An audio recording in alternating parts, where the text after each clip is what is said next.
The story begins with a post as our main character is checking his phone.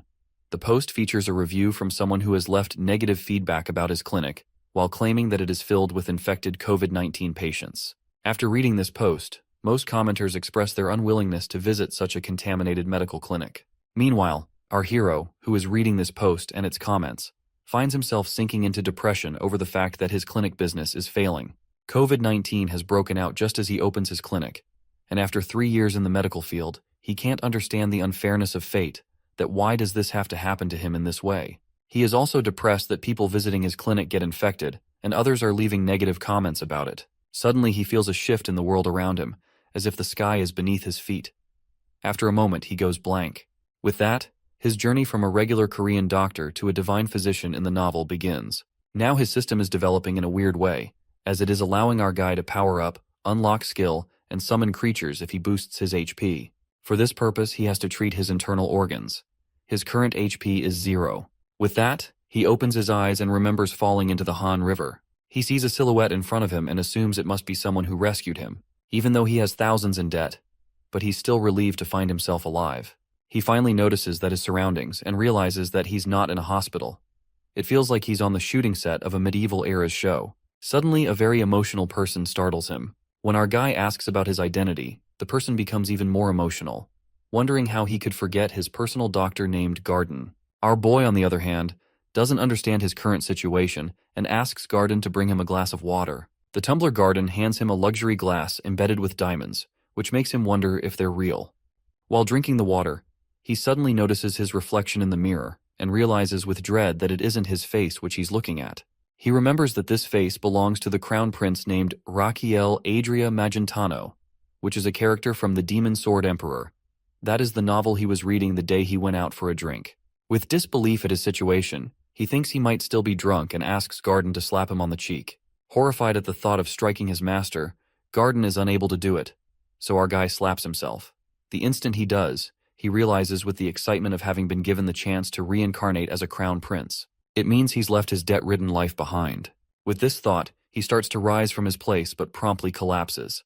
To see him like this, Garden rushes to assist him. Looking at his hand, he realizes that this body is much weaker than a normal 40-year-old's, even though he's a young lad. He realizes with dread that the character he's been given is always bedridden and appears only briefly in the novel. Not only this, he dies at the age of 22. With fear in his heart, he asks Garden about his age, and Garden replies that he's 21. He bites his lip upon hearing this. Before knowing that the character he had been given had that health issue, he was relieved to have left his debt-ridden life behind to enjoy his life as the crown prince. But now, with the dread, he realized that he has only 1 year to live. He thinks about the novel, where the crown prince had died despite receiving the best treatment in the world and the cleric's blessing. Yet nothing worked in his favor, and he still met his end. While looking in the mirror, he concludes that all of this points to one solution.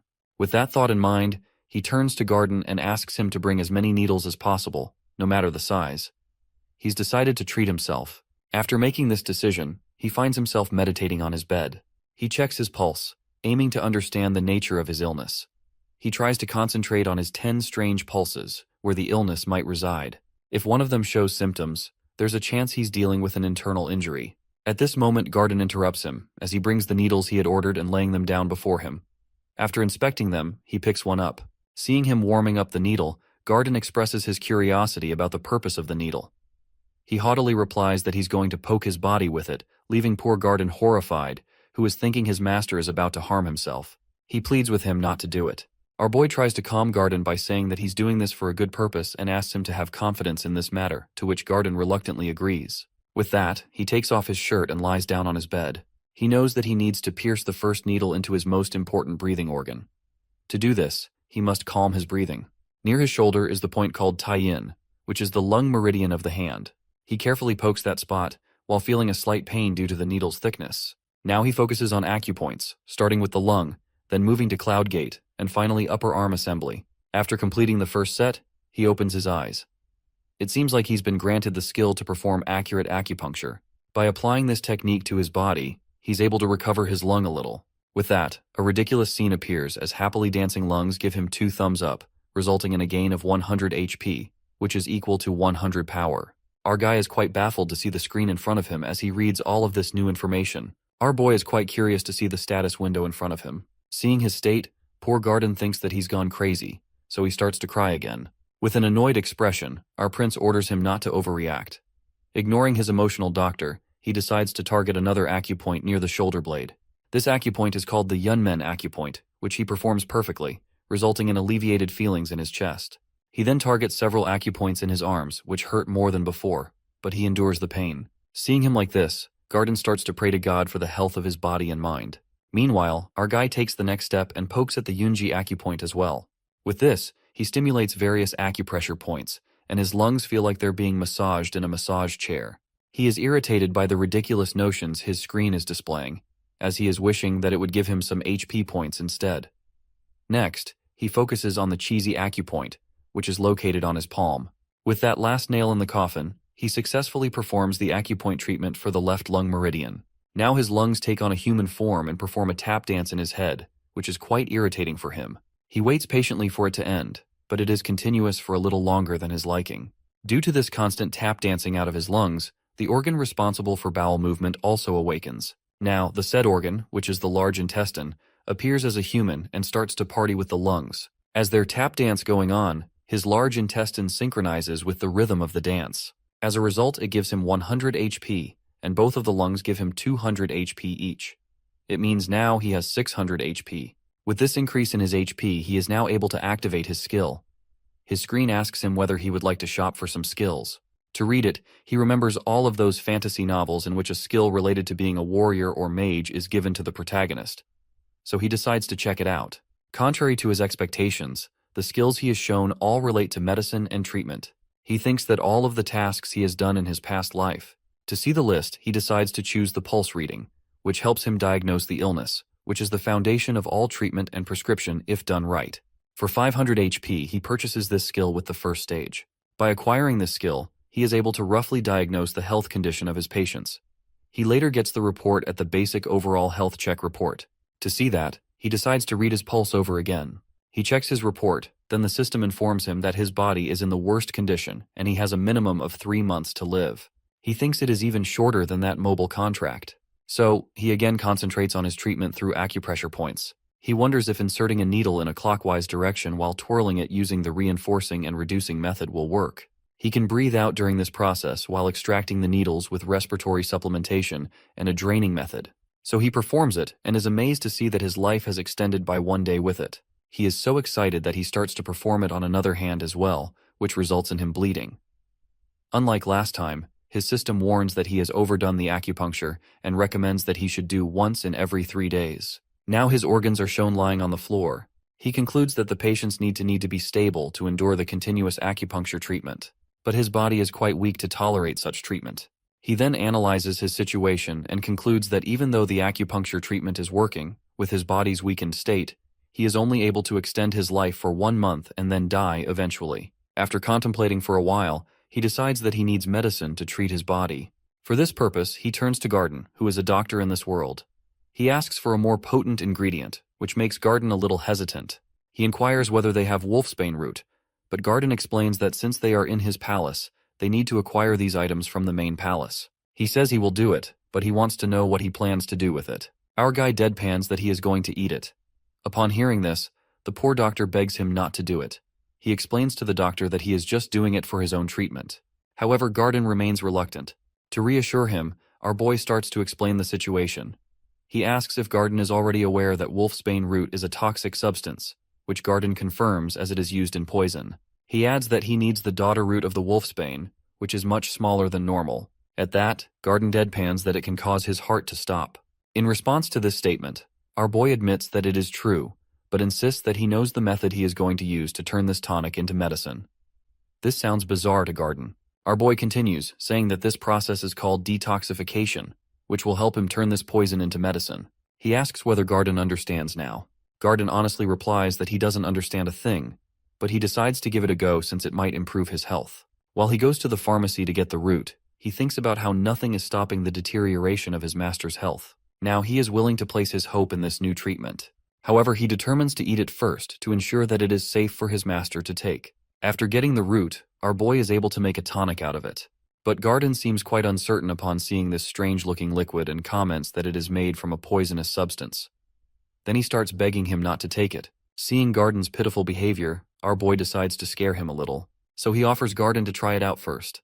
This statement brightened Garden's face, because he also wants to try it himself, so he happily agrees to test it. Seeing his eagerness to risk his life for him, our boy is struck with the realization that in the novel, Garden is someone who is too loyal to the Crown Prince. In the beginning, he was not even his doctor and started as an assistant. Though the passage of time sees every doctor who claims to cure him leave, but he remains unwavering. However, he pays the high price of his devotion because in the novel, he is executed after the death of the Crown Prince, accused of causing his death. Looking at him, our boy thinks that he is someone who deserves a good life. But it is another thing to share his tonic with him, which he is not convinced to do. After a while, he finally completes the tonic called Ephedra Aconite Asarum Decoction. Garden is ready to drink it, but our boy stops him, saying that it should be consumed when it is cold. At this moment, Garden suddenly voices his concern about how our boy, the Crown Prince, knows about the recipe for the medicine. Our boy makes an excuse, as he claims that he saw a dream in which a mage told him about this recipe. Despite saying that he believes in our prince, Garden's expression says otherwise. He looks at the time and hurriedly gulps down all of the medicine, leaving the poor doctor completely petrified. He looks at his doctor and with innocent eyes while claiming that he has eaten it all. Suddenly his heart begins beating fast and he realizes that something is about to happen. At that moment, his system informs him that the consumption of the perfectly brewed Ephedra Aconite Asarum decoction results in the reduction of soreness and coldness in his body, as well as a boost to his metabolism. Not only this, but he has also awakened the Azrahan core energy. This term catches his attention. The Azrahan core energy is a technique developed by the Grandmaster known as Javier Azrahan and his noble subordinate, Lloyd. This technique is a symbol of the imperial family, which is passed down only to the direct descendants of the imperial line. As he resides in the Crown Prince's body, he must have been taught this technique from an early age. Now, he has unlocked the first level of this technique, which allows his mana circle to circulate around his heart, helping him increase and absorb mana. Now his mana is at 120%, while he needs 1000 HP to reach the next level. Therefore, he feels the mana circle around his heart, as well as the mana circulating through his body with every breath. He is quite excited to experience this amazing feeling. Suddenly, he feels a sharp pain in his heart, and it feels like it is going to burst from his chest. Seeing him clutching his heart, Garden becomes very concerned. On the other hand, he receives a warning that there is a chance that his heart will stop at any moment because the pressure from the mana circle is affecting it. When he realizes that his mana circle and the growth of his heart are out of balance, he guesses that the size of the mana circle may be the root of the problem, as it surrounds his heart. He remembers the condition of Rakiel, whose illness prevented him from training his mana circle from a young age. Consequently, the mana circle around his heart is constricting it, which could lead to drastic consequences. So he decides to take another measure, as he needs to increase the size of his mana circle. With that thought in mind, he goes to the realm of his heart and stands in front of the heart and the mana circle that is strangling it. He rushes toward his heart and takes the reins of the circle in his hands, while deciding to increase the speed of its rotation. The pain and pressure of doing this are too much for him to bear, but he remembers the failures of his last life. His clinic was shut down. He not only lost his patients but also started to lose his hair because of the stress from being in debt.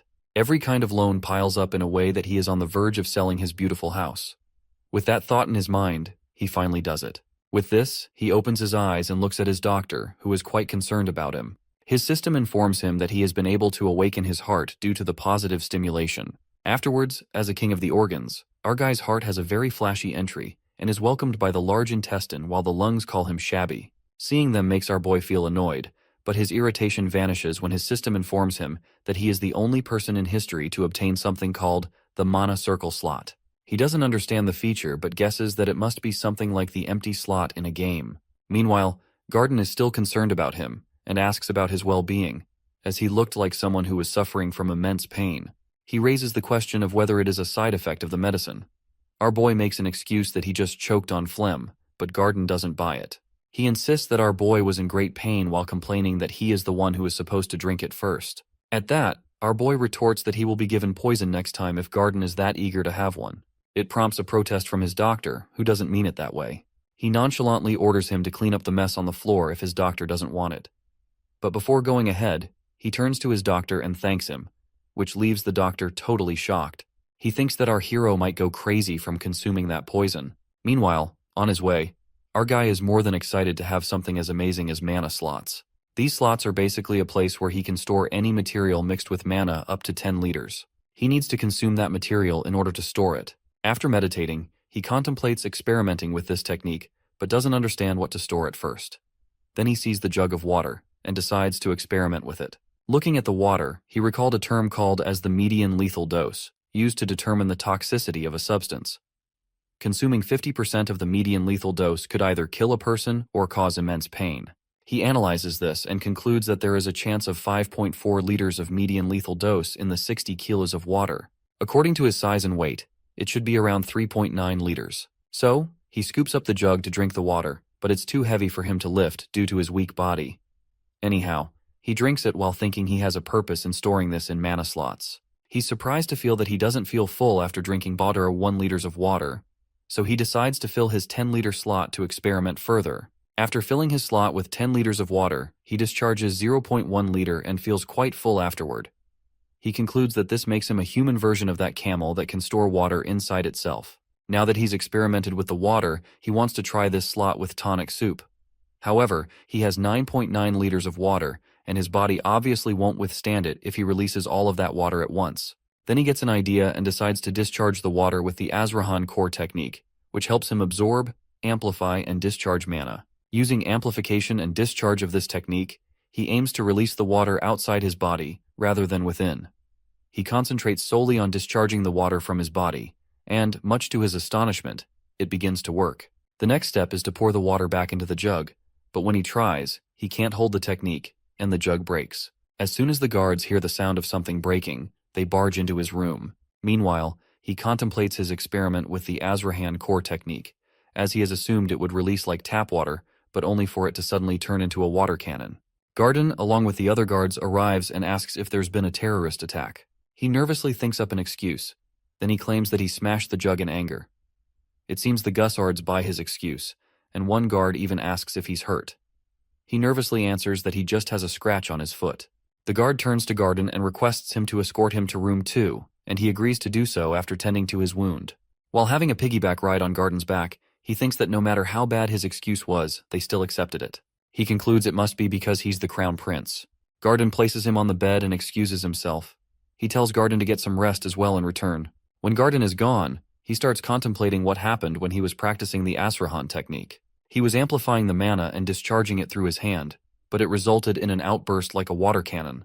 For now, he decides to sleep and tread carefully next time because he doesn't want anyone to be suspicious of him. Meanwhile, the Emperor gets wind of how he's hurting himself with needles and eagerly drinking poison, which infuriates him as he doesn't understand what his son is up to. The next morning, he successfully brews 10 liters of his medicine, ready to consume it all.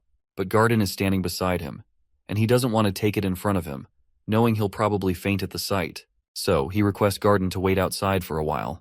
Garden deadpans that he's just going to drink it, pointing out how much it hurt last time he consumed it.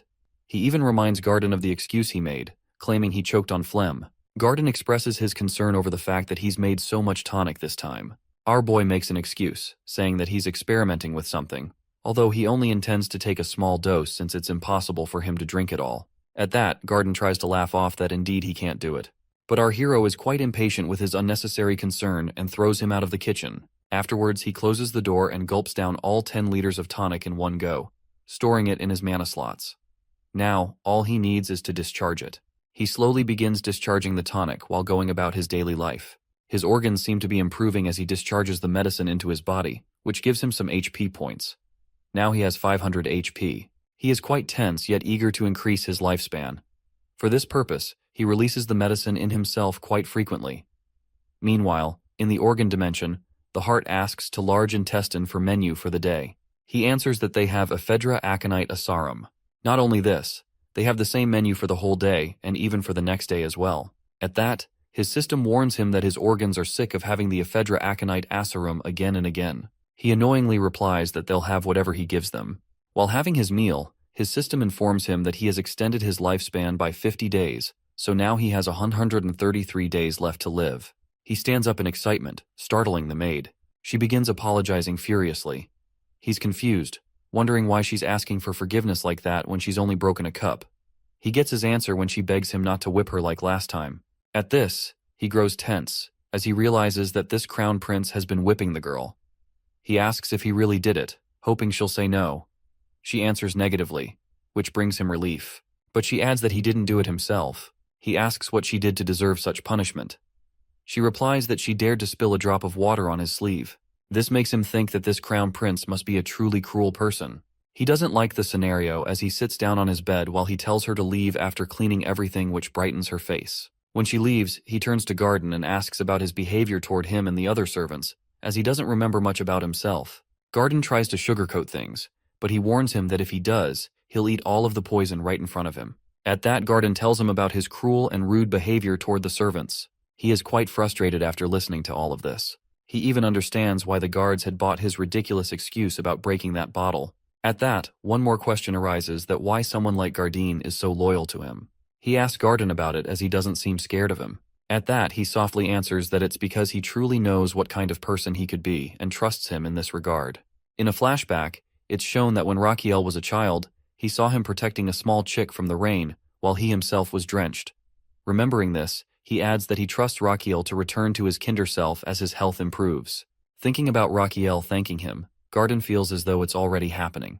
He offers Garden a pastry, which he accepts with some reluctance. In this moment, he vows to never let Garden be accused of his death. For this purpose, he will have to survive. Just then, someone rushes in and opens the door with a bang. Calling for him, this servant hurriedly tells him that the Emperor has summoned him. The scene shifts to the main royal palace, where Raquiel is shown approaching the court of his father. As soon as he greets his father, the Emperor immediately notices his awakened Asurahan technique. He also senses the nervousness of our guy. Meanwhile, our boy is quite tired from bowing before him and waits for him to get over it so he can stand up. The Emperor asks about his life in his side palace and whether it's up to his satisfaction, to which he answers affirmatively. Meanwhile, he is quite irritated at the fact that he has to stay bowed while talking to him. The Emperor then asks him what he heard about him as he is piercing himself with the needle and consuming poison at home. He tries to deny it. The Emperor starts to babble about how he is losing his dignity as a crown prince, and that if he thinks he can't bear the burden of being the successor, he can pass it to his second brother. Our guy, who doesn't expect this, politely refuses the proposal. The Emperor is quite angry at his refusal. However, our guy on the other hand, pauses for a moment, while realizing that the Emperor has every right to strip him of his status as the successor, yet he chooses not to do it. Now he understands that why the Emperor asks him instead, because he wants to show the world that his son has done this to acknowledge his younger brother. Therefore, he understands this devious political maneuver, but he doesn't plan to go down without a fight, no matter how weak he may be. The Emperor, on the other hand, is so furious that he stands from his throne and accuses him of bringing shame to their imperial family because he wants to keep the title of crown prince. Our guy scoffs at this because he doesn't care about the title. In reality, he has read the novel, and according to it, the second prince is not capable enough to handle the age of Chao that is coming soon. Consequently, he will cause the downfall of the imperial family and the empire. So he turns to the Emperor and expresses his thoughts that he doesn't care about his title, but the prosperity of his family. So he proposes to give him a chance to prove that he is better than the second prince. Then the scene shifts to the side palace in which Garden is eager to know the reason behind the Emperor's summoning to him. He explains everything to him while dropping the bomb that he is going to have a sword duel with the second prince, which makes Hugged Doctor pack his stuff so that he will leave after his master defeats him. Meanwhile, the Emperor thinks about Raquiel's words and curiosity about this new side of his son. That's why he accepts his proposal. The next day, everyone in the Empire gathers to witness the sword duel between the brothers. The girls aim for the second prince, Theodore. On the stage, our guy is found exercising for the duel when Theodore approaches him. He tells him that he doesn't need to do it. He worriedly says that he doesn't want him to risk his health because he wants to give legitimacy to the throne to his brother, because everyone knows the result of the duel. He adds that he doesn't want his brother to sacrifice himself for this purpose. At that, our guy is ready to start a fight and informs him haughtily that both father and son misunderstand his intentions because he doesn't have any intention of losing.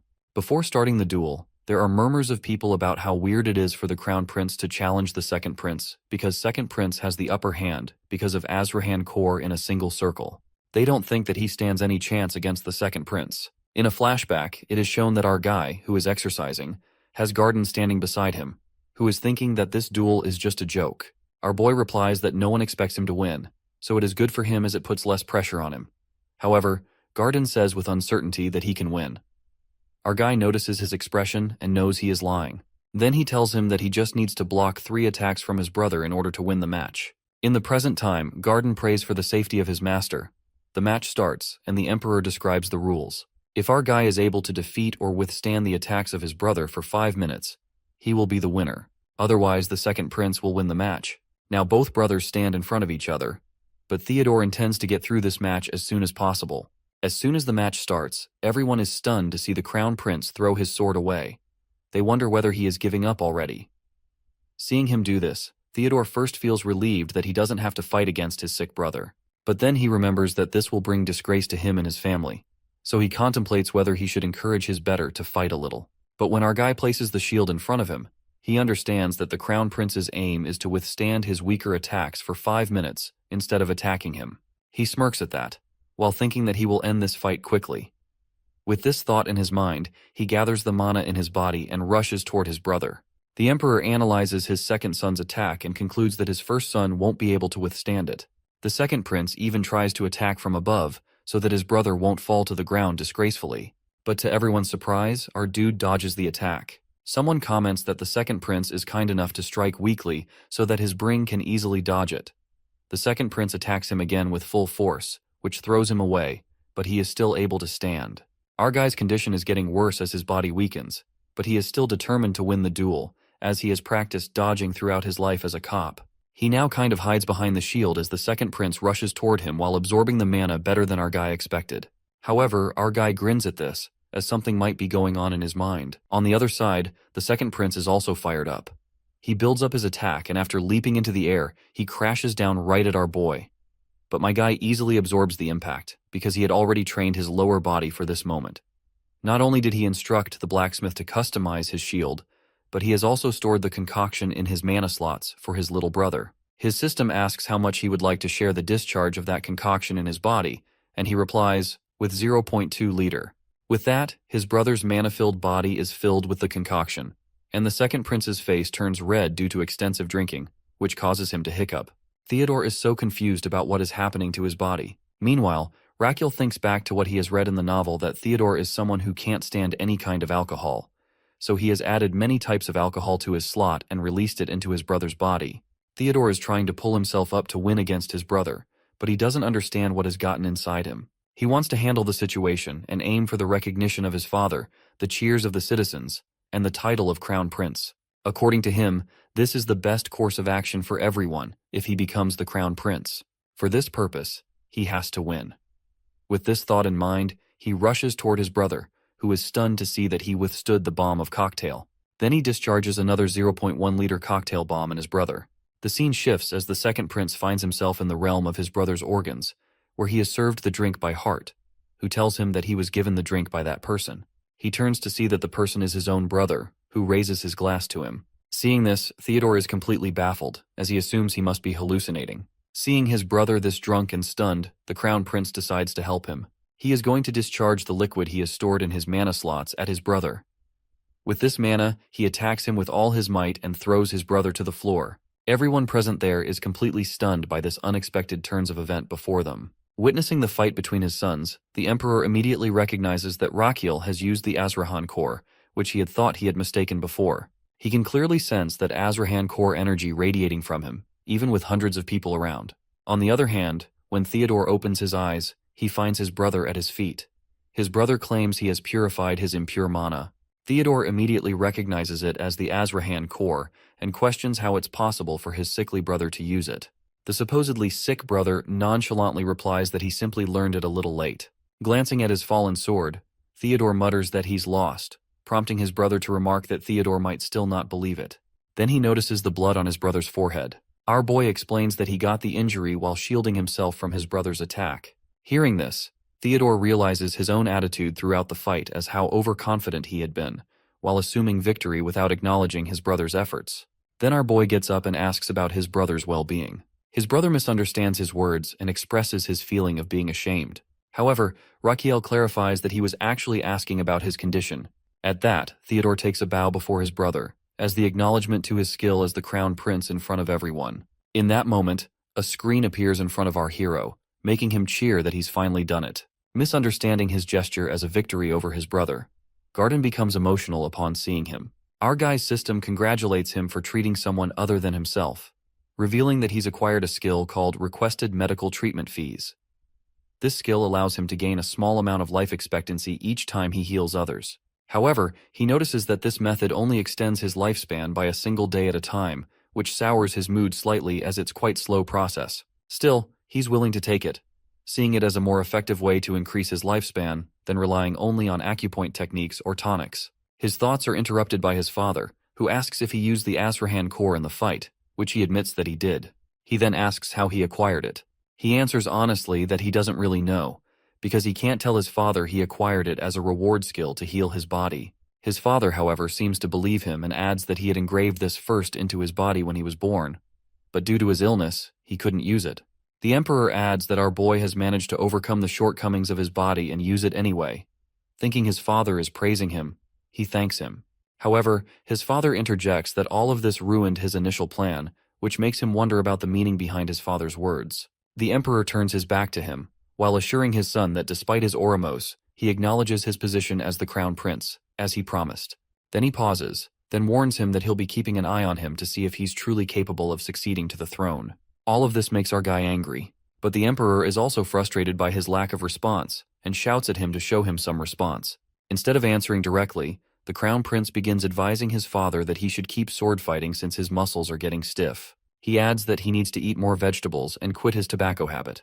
The Emperor demands to know who his son is to advise him like this, but our boy sincerely replies that he's only saying it out of concern for his father. A while later, the Emperor is seen riding in his carriage, while scoffing as he thinks about the change in his son's behavior. It seems that he's also worried about his son using Asura core technique recklessly, which could endanger his health. He reflects on the high expectations he's had for him even he is sick, but now, after today's events, he finds himself holding on to a glimmer of hope for his son's future. Meanwhile, on his way back home, our dude is thinking about his own father from long ago, who died of a heart attack, since he skipped studying to play when he received a call about this bad news. He regrets it now, but it's far too late. Thinking about the Emperor, who could still have a chance, he decides to protect his father as well, while using his skill which will also help to extend his own life. At that moment, Garden appears again, his face emotional, while requesting his master to ask him why he's crying. Feeling awkward, he asks him anyway. Garden expresses about his pride in his master for winning the fight, no matter how tough it was. He brushes off Garden's concern, while adding that he'll now rest as he has many things to do tomorrow. To sense his confusion, he explains that he has to meet someone the next day. Later, Garden is seen with a guy at one of the top 10 restaurants in the capital, called Sorrentino. The guy asks if he knows about this restaurant. He replies that he's a regular customer there. It turns out that the guy is none other than our crown prince, who has disguised himself. When the waiter comes to take his order, he gives a strange request, like asking for grape wine without grapes, and saying he'd like eat until sunrise. It seems like this is some kind of code, because as soon as he gives the order, the waiter instructs him to follow him. Both of them get up from their seats while Garden looks bewildered by what's happening. Our boy tells Garden to follow the waiter, saying he'll understand soon enough. After a while, the waiter leads them to a staircase. Garden is still confused about how the crown prince knows about this place. He himself knows of it only because he's read about it in a novel.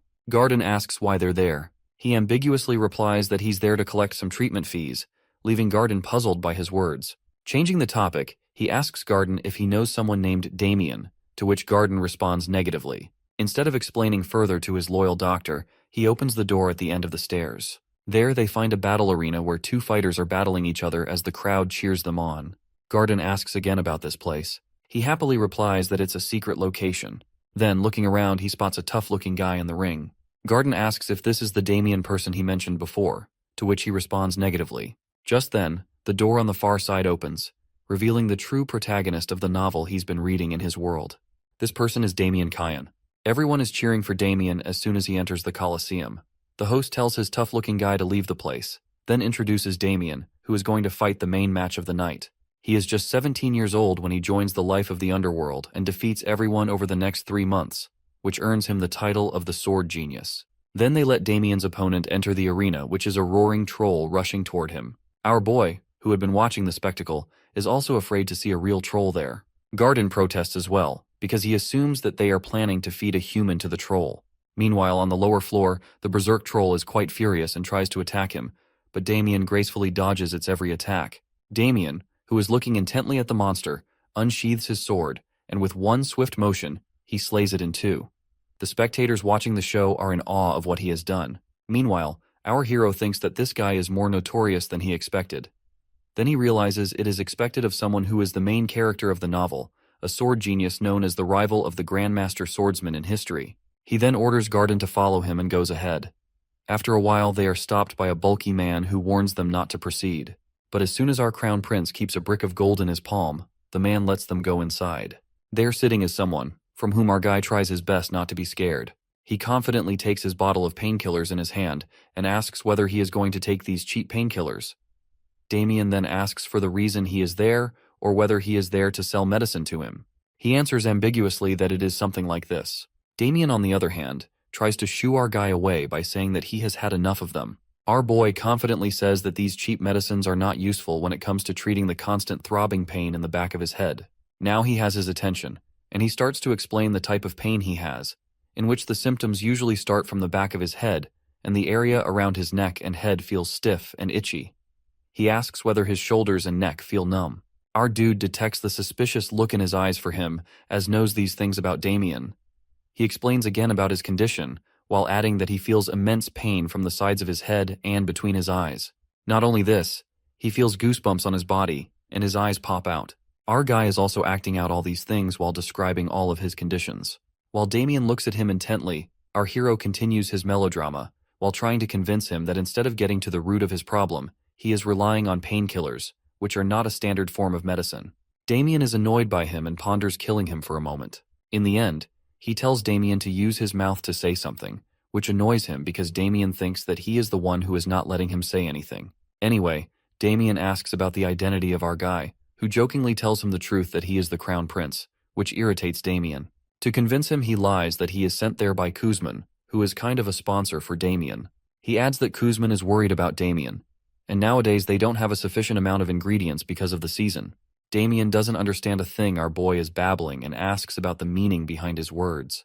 Our boy explains that he has found a new way to relieve his pain. Damien asks whether it involves new medicine. Our boy answers that this matter can't be treated with that medicine, so there is a need to eliminate the root of his pain. He asks him to strip off his shirt and lie down so that he can explain the process of treating him. Damien does what he is told. His back is full of scars. Our boy jokingly asks whether he is scared, but he answers negatively while irritated, adding that he is a warrior who has hurt people and vice versa, which shuts him up. He then scoops a junk of moxibustion and asks whether it is his first time seeing something like this. Our guy places moxibustion on his back. Then he fires the substance onto his back while Damien nonchalantly remarks that such a treatment doesn't scare a warrior like him. However, after a while he is trembling with the pain, which makes our boy joke about it. He seriously hopes that he can bear the pain. He thinks about this guy who has a curse mark on his back, which is the reason he doesn't leave the underworld. Whenever he goes to fight, he feels immense pain. To cope with this pain, he starts taking lots of painkillers. He borrows and has to have another fight in order to pay his debt.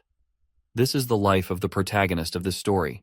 He curses Kuzman for inflicting this cruel cycle on Damien. He now tries to smear the mark on his back with this process. He happily thinks that if he is able to cure Damien, he will not only extend his lifespan, but will also have his support. He decides to treat the other gladiators afterward. After the treatment is over, he tells him to get up. He looks intently at the mark on his back, which he has successfully cauterized. He then asks about what he is feeling at this moment. With an expression of disbelief, Damien expresses that he feels quite refreshed, something he hasn't felt in a long time. Our boy explains that he needs more sessions of that treatment. During this time, he needs to avoid touching the blisters on his back, oily food, and overexerting himself. He is struck by the last demand. Our boy explains that he shouldn't fight, which meets with a protest as it is not something Kuzman will allow. At that, he consoles him by saying that he will take care of that matter. Now Damien understands that our guy is not what he has told him and asks about his identity with a baffled expression. Our boy proudly tells him that he is a crown prince, but Damien doesn't believe him and remarks that he must have a reason for avoiding revealing his identity. Our boy decides to let go of this matter and instructs Damien to do whatever he has told him to do. Besides, he strictly tells him not to go to the Colosseum no matter what is happening there, as it is a safer place for him. In the end, he adds that this is their only way to meet each other. Upon hearing this, Damien's face turns red, and he eagerly agrees with him. On their way back, there are hundreds of questions Garden has about this illegal place, but he asks him to help him to find something. When asked what it is, he tells Garden to look for a man with black hair, a ponytail, and slit eyes. After looking in some places, he finally finds him in a bar. He sits in front of him and gets straight to the point, saying that he needs to buy Damien, so he should tell him about his total debt as well as the cost of breaking the contract. At that, Kuzman demands 9 trillion magan, which could only be afforded by someone as wealthy as a crown prince. Our boy explains that he is the crown prince. That person starts to laugh at his expense and tells him that if Raquiel is a crown prince, then he is also the one with the name of the crown prince that sells the medicine. Then he tells him to get lost if he doesn't want to buy medicine. When our boy leaves, he summons a man and asks him to investigate our dude to know about his identity. He even asks him to torture him however he wants in order to get that information. After 1 hour, the same person he sent to torture our crown prince is thrown in front of him, bleeding and injured. He is baffled to see him and asks who has done this to him. Then he sees the royal guards in front of him, who announce that the secret royal inspector is before them. Then our boy takes off his wig and shows him the royal badge. It is 1 hour ago that Garden and our boy are going somewhere, while being aware that they are being followed by Kuzman's man. He tells Garden to act normally so the follower doesn't suspect that they know he's there. He knows it is inevitable that Kuzman will send someone to follow him, which is why he approached him in the first place. The next moment, when the stalker turns, he collides with the royal inspector. The royal guards have accused this stalker of attempting to assassinate the crown prince. Now they stand before Kuzman. Our boy has returned the badge to the secret royal inspector, while Kuzman tries to grasp the situation. But before he can react, our boy orders his royal guards to raid the place, especially to capture Kuzman. With his order, everyone rushes to subjugate the place.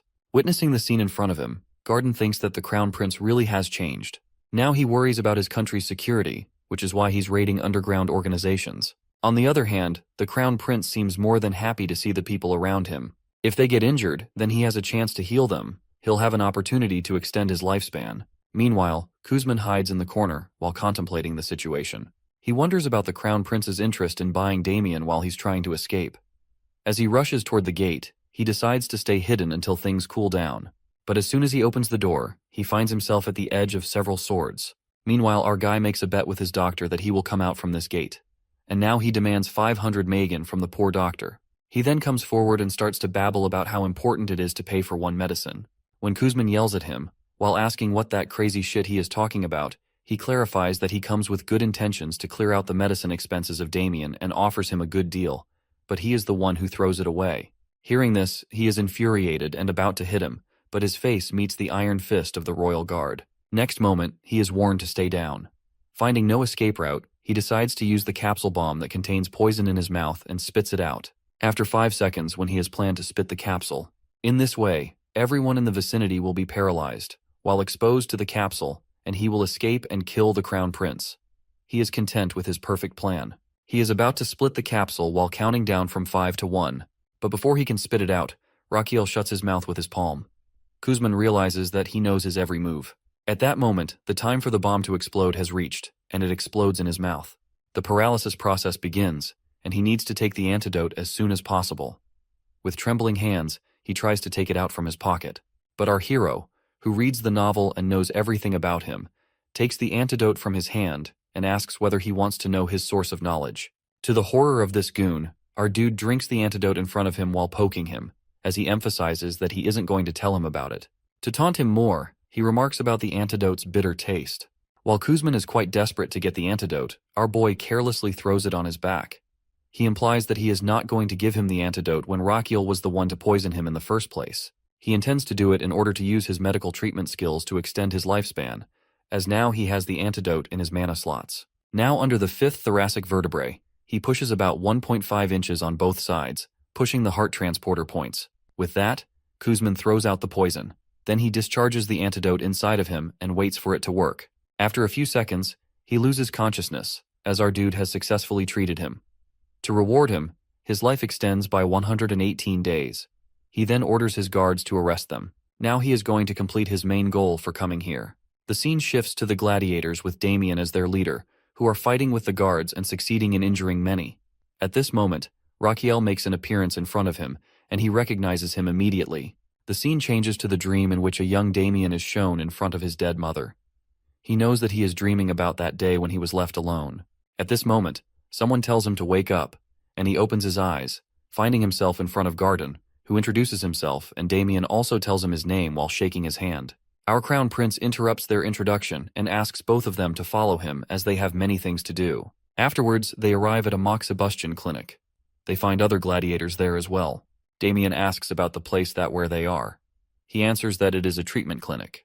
Another gladiator expresses his wonder about his reason for being so nice to them, as he doesn't only shelter them in his palace while rescuing them from underworld, but is also going to treat them. He thinks, while looking at them, that his main reason for treating these gladiators is to free them from their curse marks. While doing this, he can extend his lifespan, as most of them are young people, which helps him boost his own lifespan. He starts by saying that he is not going to do it out of goodwill because everyone knows that he himself is quite a sick person. One of them chimes in that everyone in the kingdom knows this, and our guy promises in his mind that this person will get the most painful treatment. Anyway, he continues saying that since the doctor failed to find a cure for him, he is now doing it himself. Then he turns to Damien and asks whether he gets what he is trying to explain. Damien answers that they are there to be his test subjects, which he confirms. Everyone is quite worried to hear it. But our guy counters by asking Damien what he felt after the last treatment. Damien answers that he felt relief from nerve pain.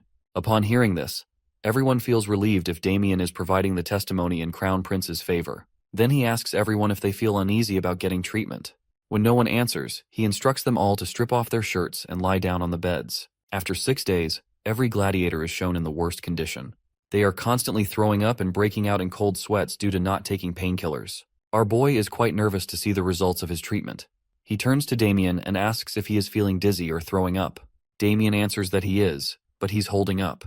Now he understands that Damien is an exception because he is the protagonist of the novel for a reason. He then dismisses everyone to their accommodations but instructs Sergio to stay. He comments on his bad condition because of withdrawal symptoms, but Sergio tries to say that he's fine. Then he shows him the needle, saying that he is going to help him with it. Meanwhile, he is thinking that he's not sure whether the acupressure treatment will work on Sergio or not.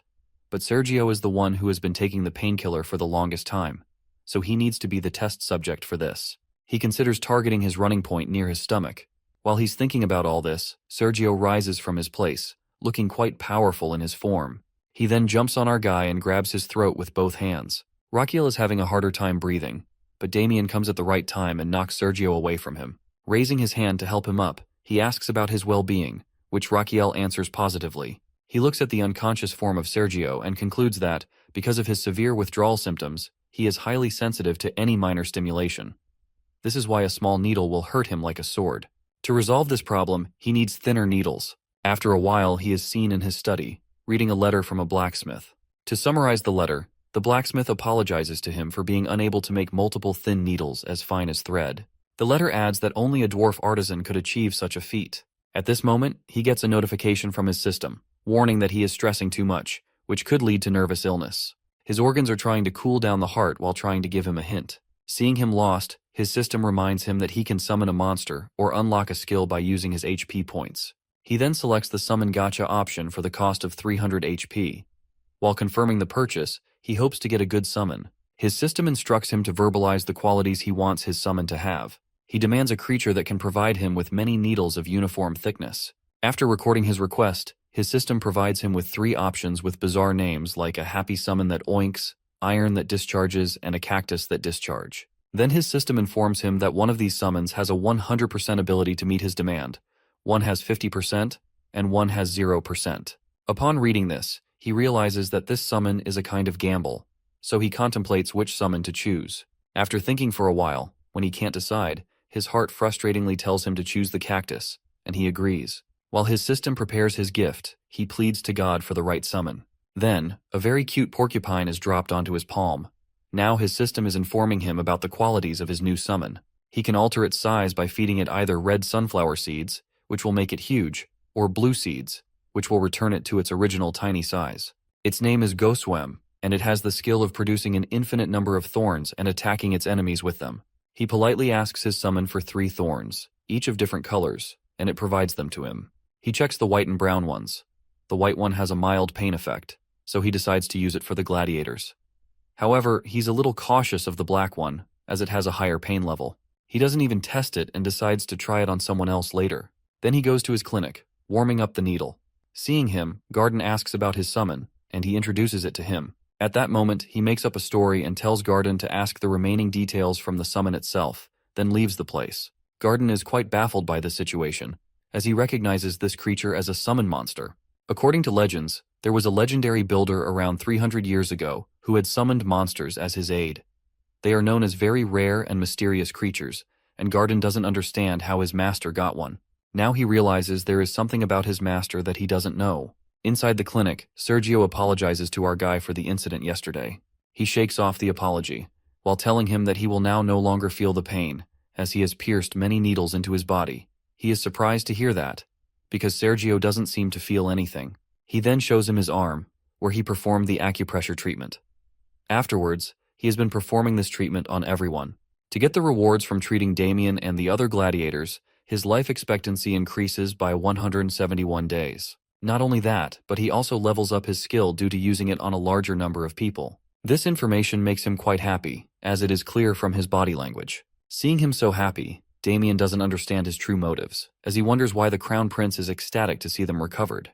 Now that Raquel is done with their treatment, he decides to come up with another plan for them. The scene shifts to the Emperor, who is getting a report about his son. He is informed that the Crown Prince has 14 gladiators as his bodyguards, who are now officially recognized as royal guards. He is giving them salaries and other benefits for their work. At that, the Emperor starts to laugh at his son's expense, who should be resting in bed, but instead, he is getting a private squad. However, the next piece of information tenses him, as he is told that the Crown Prince has a habit of inviting every servant and guard to his side and poking them with needles. The Crown Prince is seen playing doctor with the numbers of servants. He asks one of them whether the needles he is piercing into his body hurt, and he gets a negative answer, despite the guard's expressions saying otherwise. Then he announces for a next patient. A few days ago, Damien is seen in front of our Crown Prince, who asks about his feelings during the moxibustion treatment. Damien answers that it still hurts a little. At that, the Crown Prince gives him the good news that he no longer needs the treatment as he is fully cured, which leaves him confused. He then thanks the Crown Prince, but he meets with a protest from the Crown Prince. Raquel asks him to hear him out first. The Crown Prince has a proposal for him, as he wants Damien's sword skills on his side, because he doesn't want his skills to go to waste. Then, he offers him a position as his bodyguard, with a smart salary and other benefits, instead of relying on emotional things like loyalty and friendship. He knows that Damien will advance in his sword skills and soon reach the Sword Master Syndrome, where someone becomes extra sensitive and endures even more pain than he had experienced before with a curse seal. So, he wants Damien to stay close when that happens. So, he is offering him the job as an excuse to keep him by his side. He adds many other perks to the job contract, but when Damien doesn't respond, he offers a 4-day work week, which prompts a cheer from everyone behind Damien. Upon hearing his job perks, everyone offers to hire them as well, under the pretense that it is their way of repaying their debt by protecting him. He dryly comments that they want to do it because the salary and other benefits come with the job, and they sincerely agree that it is the case. He is glad at their honesty, as he thought that people who claim to be loyal often hold grudges. So, he ponders on this matter and decides to hire them, as the original royal guards were loyal to his father, so it will be better to have his own private squad. He then gives them the name of SRG, and they are quite happy about it. He turns from them and thinks with a sigh that his lifespan still doesn't last much longer, as he has only 18 days left, besides having a very weak body, which is unable to search for more patients. After a while, he is seen in his study room, where he tells Damien and Garden that he is going to set up a clinic in his palace. At that, Garden startles him by saying that his cause is noble, to start a clinic as he wants to help sick people. He totally agrees with him and tells him that he wants to treat the people living within the side palace because he doesn't think common citizens living outside the palace will feel comfortable visiting it. Garden also agrees with him. So, he explains that he needs this because, in this way, the word of mouth will serve as advertising for his clinic, so people will come to his side palace's traditional medicine clinic to receive treatment. Now, in the present, he is frustrated to know that everyone is quite healthy, and after treating 500 people so far, he has only received a 2-day bonus life. With his frustration, he exclaims that he needs a very sick person. Suddenly, he stops as the idea hits him. He orders Garden to collect data about the families of the servants he has in his palace. He is sure there must be some sick person among their families. He is quite frustrated to see that they all seem healthy, as only 10 pages remain. He doesn't have much hope, but he still keeps checking. He is interrupted by Damien, who expresses his disappointment with the Crown Prince. He is baffled to listen to him. Damien asks further whether he sees patients as the tool. Damien adds that he understands that he needs the patients for research, but now it looks like he is searching for someone on their deathbed. At that, Garden tries to defend his master as he must have some plan.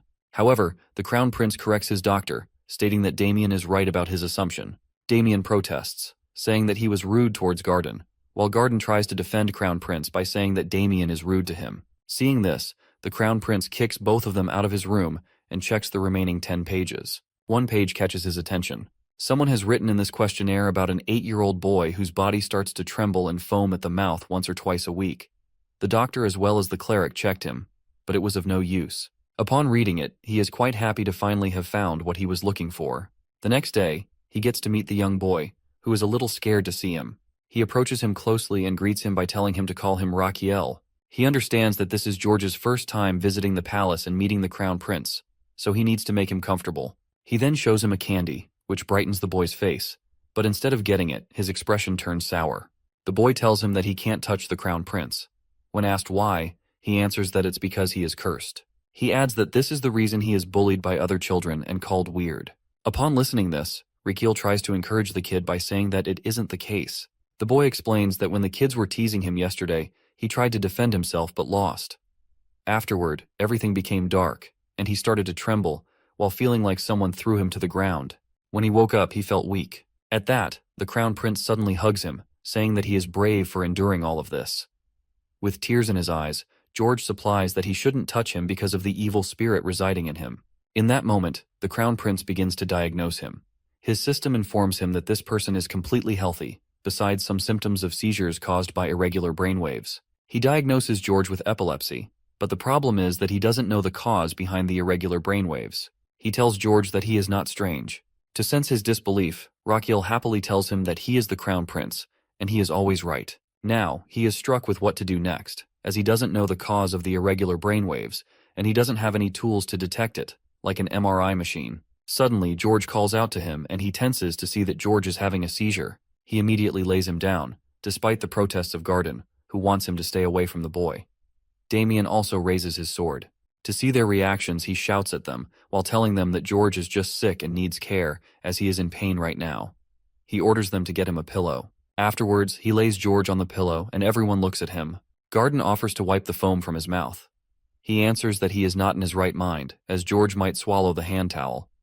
They can't do anything right now until the seizure is over. Suddenly, he notices mana coming from George. He understands that it's because of his Azrahan core technique, which is sensitive to mana. He then decides to use this technique to detect the cause of the epilepsy. He then searches for the cause inside the flow of mana. He checks the nerves but can't find anything, though he is getting tired. Afterward, he is standing in front of George's heart and rushes to it.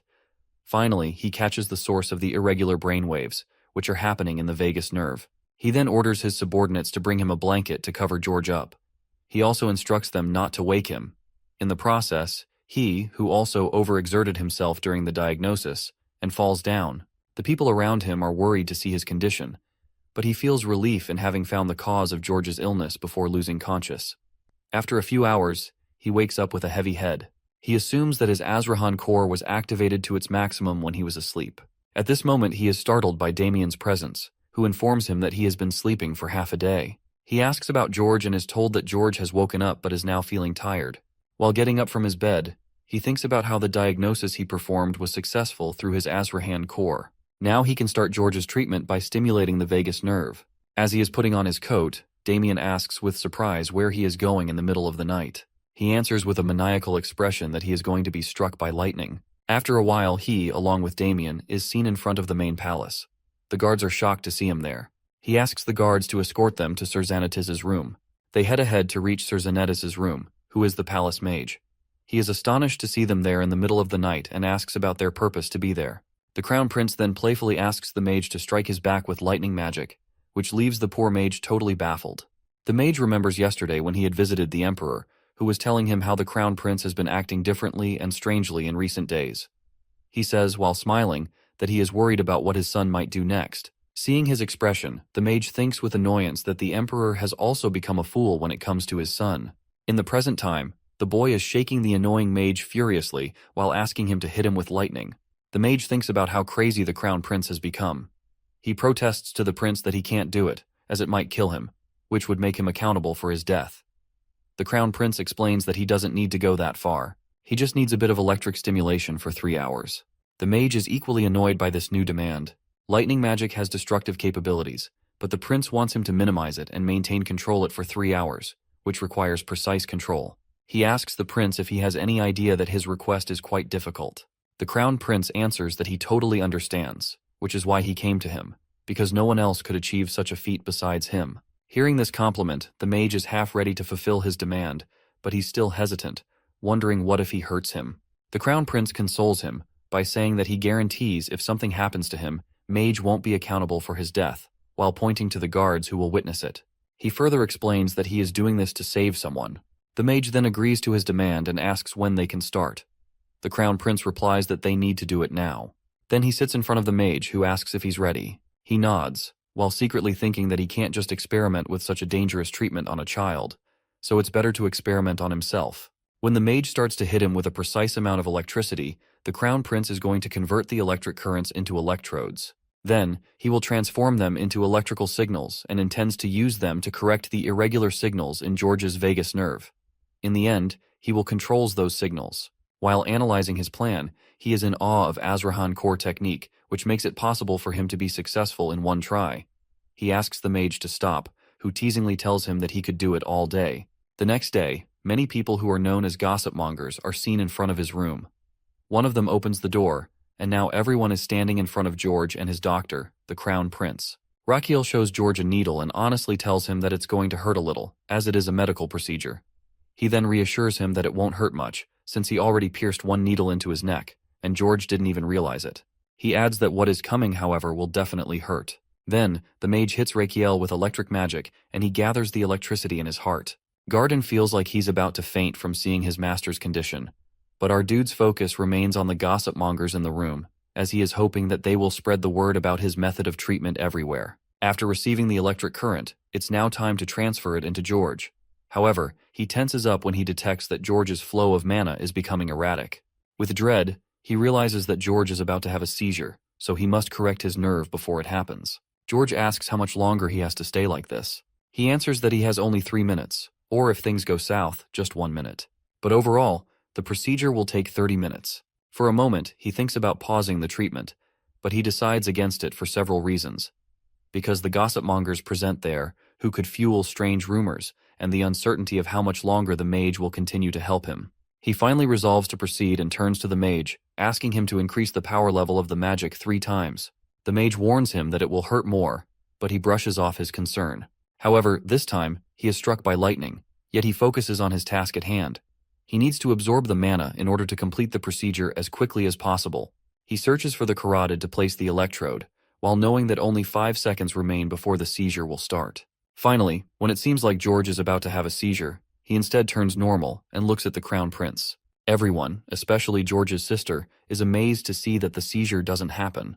Meanwhile, the crown prince is quietly tired from the constant electric stimulation. However, his system congratulates him for successfully performing the vagus nerve operation. He receives a 3-day life bonus as a reward. Not only that, his Azrahan core technique levels up by surpassing his body's limit, now reaching level 2 in a single circle, which also increases his mana circle. He further gets a notification that his lungs and large intestine have absorbed metal energy and gained immunity over wood magic. To use this wood energy, his new organ, the liver, awakens. At that moment, a very angry and arrogant liver enters the organ realm, making the large intestine happy that he's no longer a newbie. But instead of being happy, the liver delivers a slap to the large intestine and deadpans that he can't make him a newbie if he doesn't have a death wish. Next moment, he grants our boy 300 HP. Our boy's other organs also grants 500 HP after welcoming their new counterpart. Not only this, it seems like his organs are quite happy as he has additionally received 300 HP because the organs are having a birthday party for the liver. He is quite pleased to get all of these achievements and extra HP in one day. He wonders if there's something more, but his system answers negatively. At this moment, George addresses him, while asking whether he's a weirdo. That little kid explains that normally when he feels strange, he will lose control, but it doesn't happen this time. At that, Rakiel explains that it won't happen from now on as he will not suffer from any kind of fit. He even promises that claim over his crown prince title. Listening to all of this, George's sister standing in the crowd becomes quite emotional. George turns to her and hugs her lovingly. Rakiel tells everyone that it was a successful operation, which makes them emotional too. He hopes that these people will spread the news of George's treatment everywhere, so soon he will face a swarm of patients, which will result in bonus life. Suddenly, his vision blurs and he loses consciousness because of the stress his body has gone through. At night, he regains consciousness and sees Garden, Palace Mage, and Damien standing in front of him. He jokingly asks whether they don't have any work to do besides watching him sleep. Garden states with a sad expression that this is the case with him because Raquiel has been sleeping for 2 days, which leaves him baffled. The mage also interrupts, while accusing him of intending to execute him. He further asks, with a horrified expression, that how he's going to explain to the Emperor about the Crown Prince's condition, which happened because of the lightning magic he used on him. Our dude nervously apologizes to all of them. Then, he asks about George, and at that moment, George appears in his room. He explains that he nags Garden to allow him here. Then he gives him a handmade wooden locket. Seeing his effort, our guy feels a little ashamed because he didn't help George out of goodwill, but to extend his own life. He tries to say something, but George interrupts, claiming that he wants to help others just like Raquiel. This statement leaves him totally stunned.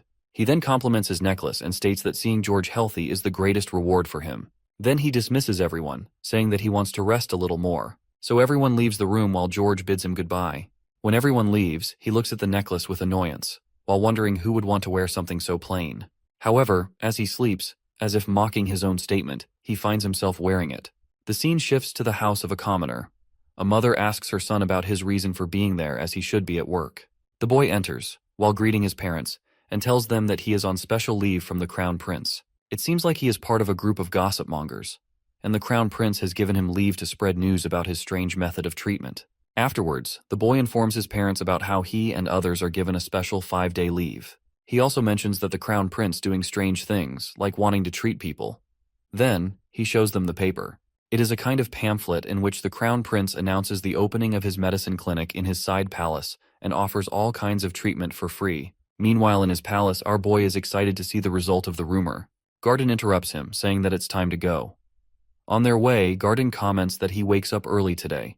He replies that it's because it's his first day at the clinic. Garden informs him that he has stocked all the medicine, including licorice, which is difficult to procure. At that, our guy praises him, while adding that he needs licorice for many things, so he instructs him to stock as much as possible.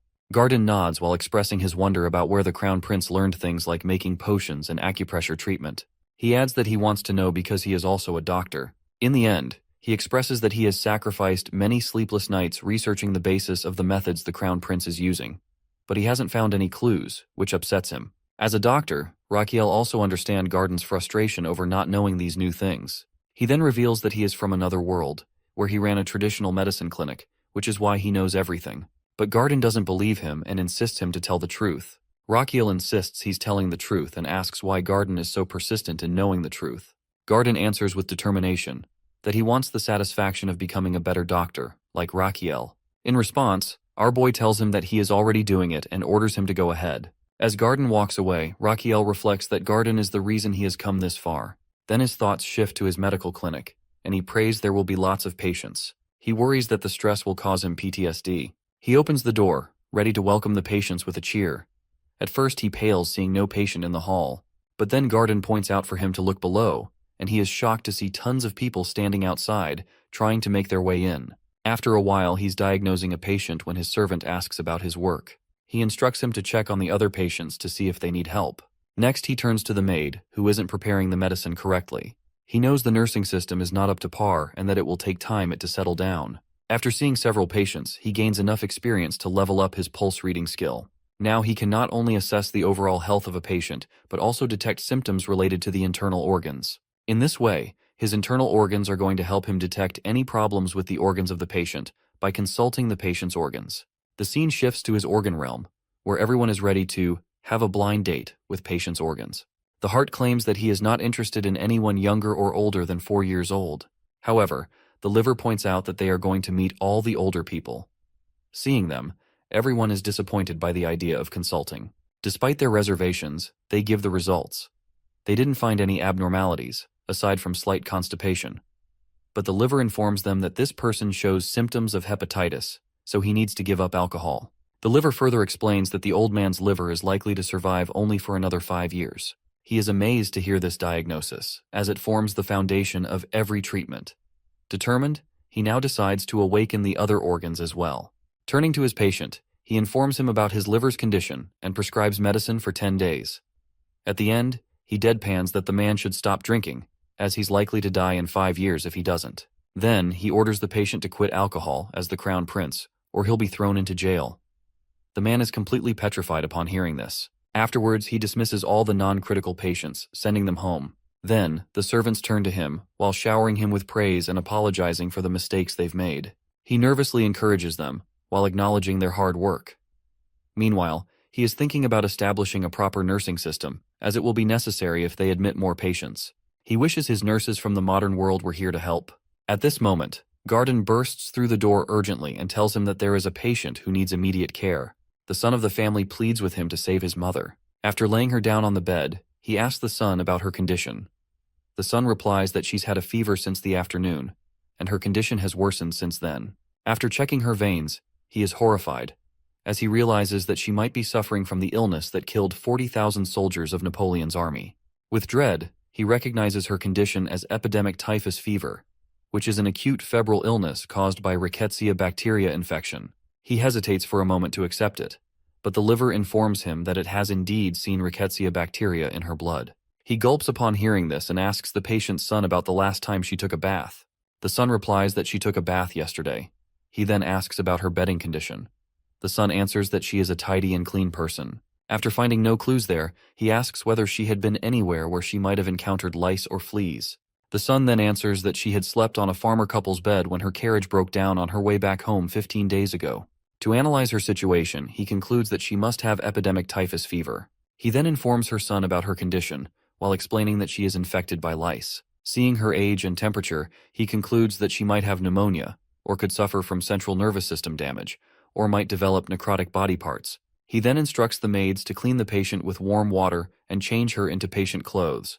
He orders them to burn her clothes and bedding, take a bath themselves, and burn their own clothes as well afterwards. He even threatens to fire and punish anyone who disobeys his orders. He then orders her son to inform about her condition to their family. Later, he stands in the kitchen, where he has made a kudzu root tonic soup, which is a type of fever painkiller, for his patient. He then gives her the first dose of the soup. 3 days pass, and they care for her continuously, but unfortunately, her condition does not improve due to the persistent high fever. He now understands that the soup dose is not enough for her condition. She needs a balance of yin and yang, as her yin energy has been drained. He realizes that he must find medicine with strong yin energy to restore her balance. He thinks for a while about where he can find such a medicine. Realizing that it may be in his father's secret treasure vault, he orders Garden to prepare a carriage for him. He isn't sure he will find it there or not, but he intends to use his privilege as crown prince, as he hopes his father might help him. After a while, he's seen greeting his father, who asks why he has come at this late hour. He requests permission to enter the secret palace vault. Sensing his father's confusion, he reveals the condition of his current patient, who is severely ill. His father questions how this is related to his request to visit the vault. He explains that he is searching for a medicine to cure her and might find something there. In response, his father expresses disbelief because he suspects that he's making an excuse to access the vault for his own gain. Meanwhile, his father seems amused by his son's predicament, a fact our crown prince notices, and finds it quite annoying given his father's antics. He tries to reason with his father, while insisting that he doesn't have time to prolong this matter. However, his father remains unconvinced by his outburst, believing that since he didn't receive a proper education, he shouldn't suddenly be treating people. His father asks him to prove that his diagnosis is correct. At this, our boy asks whether he wants to test him, which the emperor affirms. He then orders our boy to diagnose the condition of Royal Knight Captain Roberto, who is recently ill. If his diagnosis will be correct, he will grant him access to the vault. He checks the captain's pulse while his father, who is quite arrogant, assumes that he won't be able to determine his condition, as only he, the captain, and the captain's wife know about it. After a few seconds, our boy announces that the captain has partial baldness, which shocks both the captain and the emperor. The emperor points out the captain's full and shiny hair. This prompts our hero to remove the captain's wig in response. This leaves the captain in a state as if he is about to break down. Then our hero turns to Damien and orders him to proceed. On their way to the vault, Damien remarks on his harsh move to remove the captain's wig. He carelessly replies that he'll treat him next time. During their discussion, they finally reach the vault. The guards hand him the secret pass to enter the vault. He asks what happens to someone who doesn't have this. The guard explains that it activates the attack magic within the vault and will also track his time inside. If he exceeds the allowed time, he will be killed.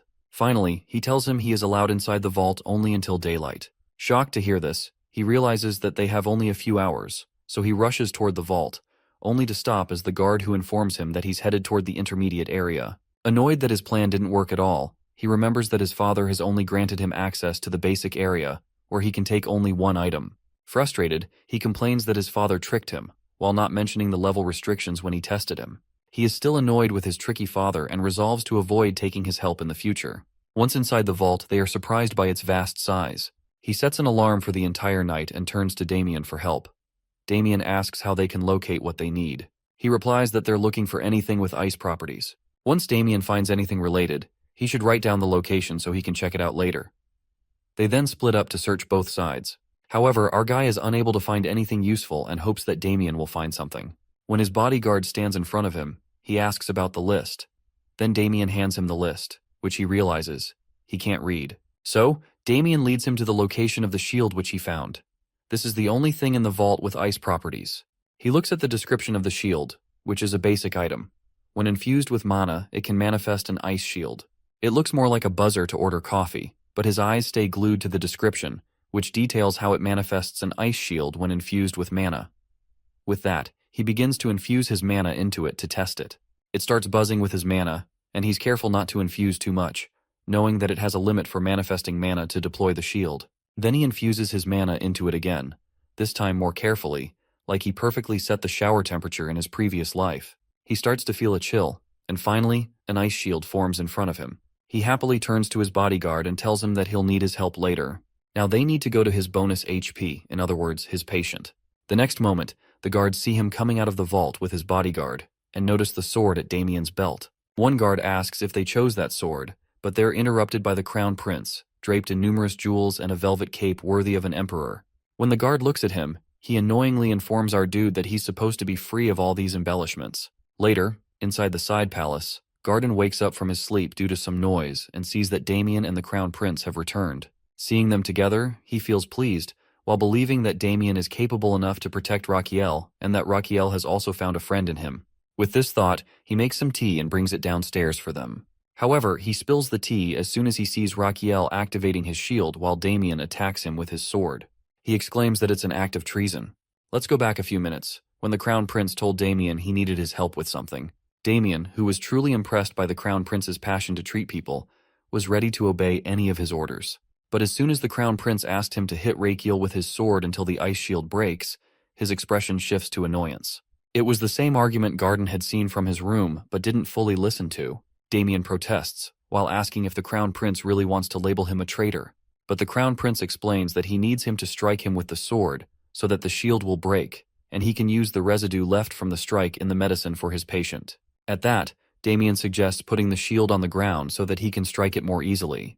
The crown prince explains that it's impossible because he needs to constantly infuse mana to maintain the shield. Damien then concludes that the crown prince needs him to break the shield without harming him. Being a smart person, Damien demands a bonus for each strike he lands, while explaining that what the crown prince is asking him to do will mark him as a traitor, and he can't do it without compensation. Raquel snobbishly asks whether Damien wants payment for hitting him. Damien politely responds that he truly respects the crown prince for all he's doing for everyone, but this is a different matter, and he wants to be paid. Our dude really understands his demand, as he knows that Damien has faced many financial crises that led to his misery, so it's understandable for him to ask for something in return. Raquel then hugs Damien while happily saying that he's just as he read about him, which makes Damien's expression sour. With that, he opens the shield and tells him that Damien will be granted a day's salary with each strike. Damien expresses his hope that he will get paid on time while striking him with his sword. On the other hand, to witness that scene in front of him, our poor Garden has lost consciousness. After the first strike, Damien tells him that he is going to increase the strength of his attack, as his current power might not be enough to break the shield. Damien stops his strike to see the crown prince, who looks like he's in great pain. Damien reminds him that he hasn't attacked yet, but the shield isn't broken by his strike. Damien asks whether he needs to increase his strength. However, our boy accuses him that he is increasing his bonus amount by striking with a weak strike. It fires up his bodyguard, and this time, he finally breaks the shield. As soon as he sees that, our hero starts dancing like crazy at the prospect of more bonus life. When he turns to enter the palace, he finds the faint form of Garden, and wonders why he is sleeping there. After a while, he is seen making a typical kudzu root tonic soup. in which he has also added fragments of the ice shield. Then he decides to store some in his mana slots. His system informs him that he has gained a new skill called Tonic Concoction. With this skill, not only will the tonic he makes be 10% more effective, but he can also analyze its effectiveness, toxicity, and other side effects. When he places the tonic, his system asks if he wants to utilize his skill to analyze it, which he agrees to do. The system then reads the description, while informing him that the tonic can restore water energy and reduce fever, with other cautionary instructions on its use. He is quite happy to read this, as it means he no longer needs to experiment the medicine on himself. Upon analyzing that it can recover water energy, he is sure it will aid in the recovery of Madame Dinrior. With this determination, he brings the soup to her room. He asks about her well-being from her son, who answers disappointedly that she hasn't recovered a bit. Seeing her energy further depleted, he hopes this soup will work. He coaxed her into taking the tonic, though she complained that it was a bit bitter. He explained that bitterness often comes with effective medicine. He then took care of her for the next 10 days. Everyone was astonished to see him feeding the patient and taking care of her by himself. That earned him much respect from his subordinates. Meanwhile, he fought through his own fatigue, wanting to survive just a little longer to earn that bonus life since he was almost there. With that, his system congratulated him, informing him that he had finally cured his patient's epidemic typhus fever. Thanks to his great effort and the respect he earned from his subordinates, his medical treatment skills leveled up, now increasing his effectiveness by 1.5 times. Along with his patient's recovery, he also gained a life expectancy of 146 days and 8 days of bonus life. Upon realizing that he could earn rewards this way, our boy impishly considers creating a false image of himself, one that would earn him praise and respect from those around him. This, in turn, would bring him even more bonus life. The scene shifts to the carriage moving through the woods, with our hero riding inside. He is thinking about getting professional nurses, as he's managed things so far, but he can't keep going much longer without their help. After a while, Madame Dinrior and her son get down from the carriage. Madame thanks him for the ride, as he has also cured her. She expresses uncertainty about how to repay him. He smiles, while thinking about the bonus life he's gained, and answers politely that seeing her healthy is more than enough reward for him. This statement makes her quite emotional, moved by his kindness. They say their goodbyes and are about to leave. It seems, though, that our guy has another plan, as he stops her son and invites him into the carriage, saying he needs to talk to him. The son of Madame Dinrior is a little uncertain about whether they can talk like this, as he is sitting with his backs to the crown prince, but the prince shakes it off. The son waited for him to describe his purpose, but Raquiel didn't say anything for a while. Suddenly, our dude starts to complain about how sore his body is and how much sleep he has sacrificed while taking care of his mother. Hearing all this, Dinrior wants to compensate him for treating his mother. Our sly hero, however, tells him that he can't accept anything from a patient, as it would ruin his reputation. But the son insists, while saying that he truly wants to do something in return. Hearing this, our hero is more than happy to accept his help, as the son technically isn't his patient, so he can take help from him. He then asks him to assist with something, revealing that Dinrior is an artist. A few days later, in Frontera Plaza, a landlord tells a boy that he should get employed by the crown prince, who is looking for staff. However, the boy isn't convinced at all and taunts the landlord, while pointing out that he's not late on rent despite his jobless status. The landlord quickly counters by saying that he's actually 2 months late for the rent. The boy rushes off to get money for the landlord upon hearing that.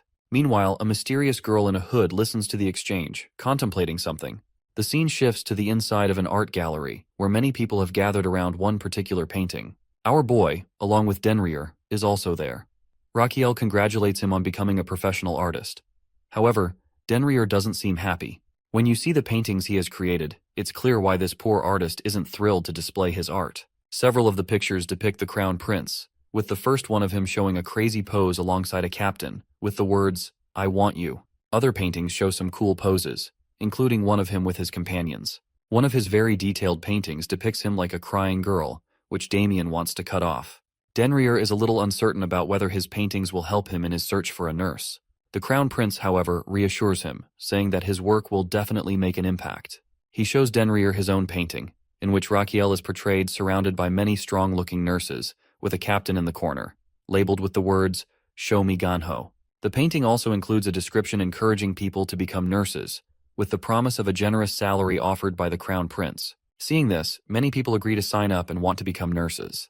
The scene shifts to a stall where Garden is registering people for the nurse selection test.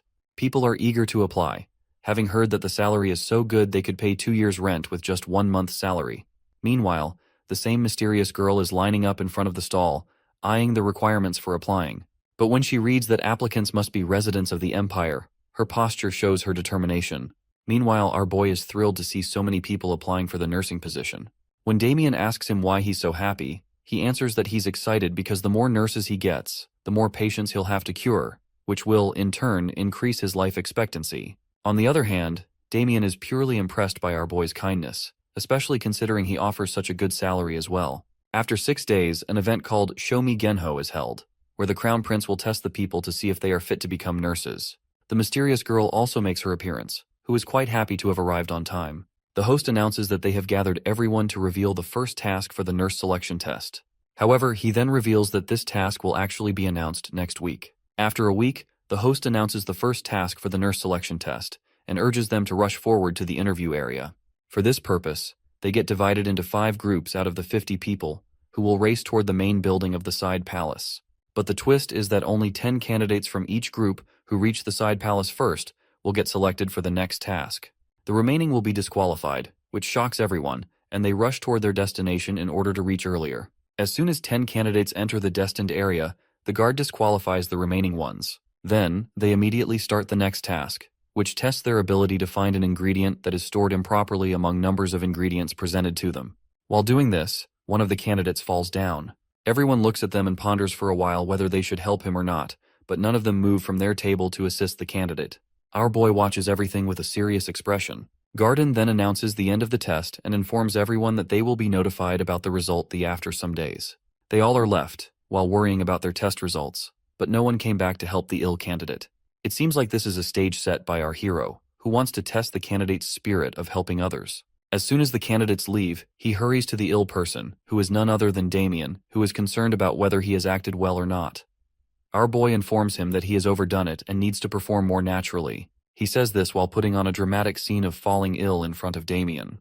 Then he asks about the candidate's progress, to which Damien replies that they have all failed. Our hero adds that character is more important for a nurse than skills, which can be learned later. Next, they move to the next group, who also fails. Not only that, but all of the groups fail, which leaves our boy flabbergasted, seeing that no one cares enough about their fallen candidate. So, he decides to take a walk to clear his head. Meanwhile, he's also thinking that there are no candidates left, and he urgently needs to find a nurse. When he reaches the gate, he finds his guard arguing with a girl, who is saying to the girl that she is not allowed to participate because she isn't human. The girl retorts while emphasizing that she is a human. Witnessing this scene before him frustrates him. Not only do they already lack enough candidates, but now the guard refuses to let her in. At this, Damien deadpans that the girl is a werewolf. He points out that she doesn't have a tail, but Damien responds that she might be hiding it under her loose clothes. Damien suspects Raquel might be uneasy about the idea of a werewolf as a nurse. However, our greedy hero, who is eager to find a nurse, sees a werewolf as the perfect candidate for a nurse due to her abilities. Meanwhile, the girl tries to defend herself as a citizen of the nation, but the guard insists she's just a beast. Their argument is interrupted by the Crown Prince, who scolds his guards and tells them to stop. The girl, as a citizen of the capital, has every right to apply for the job.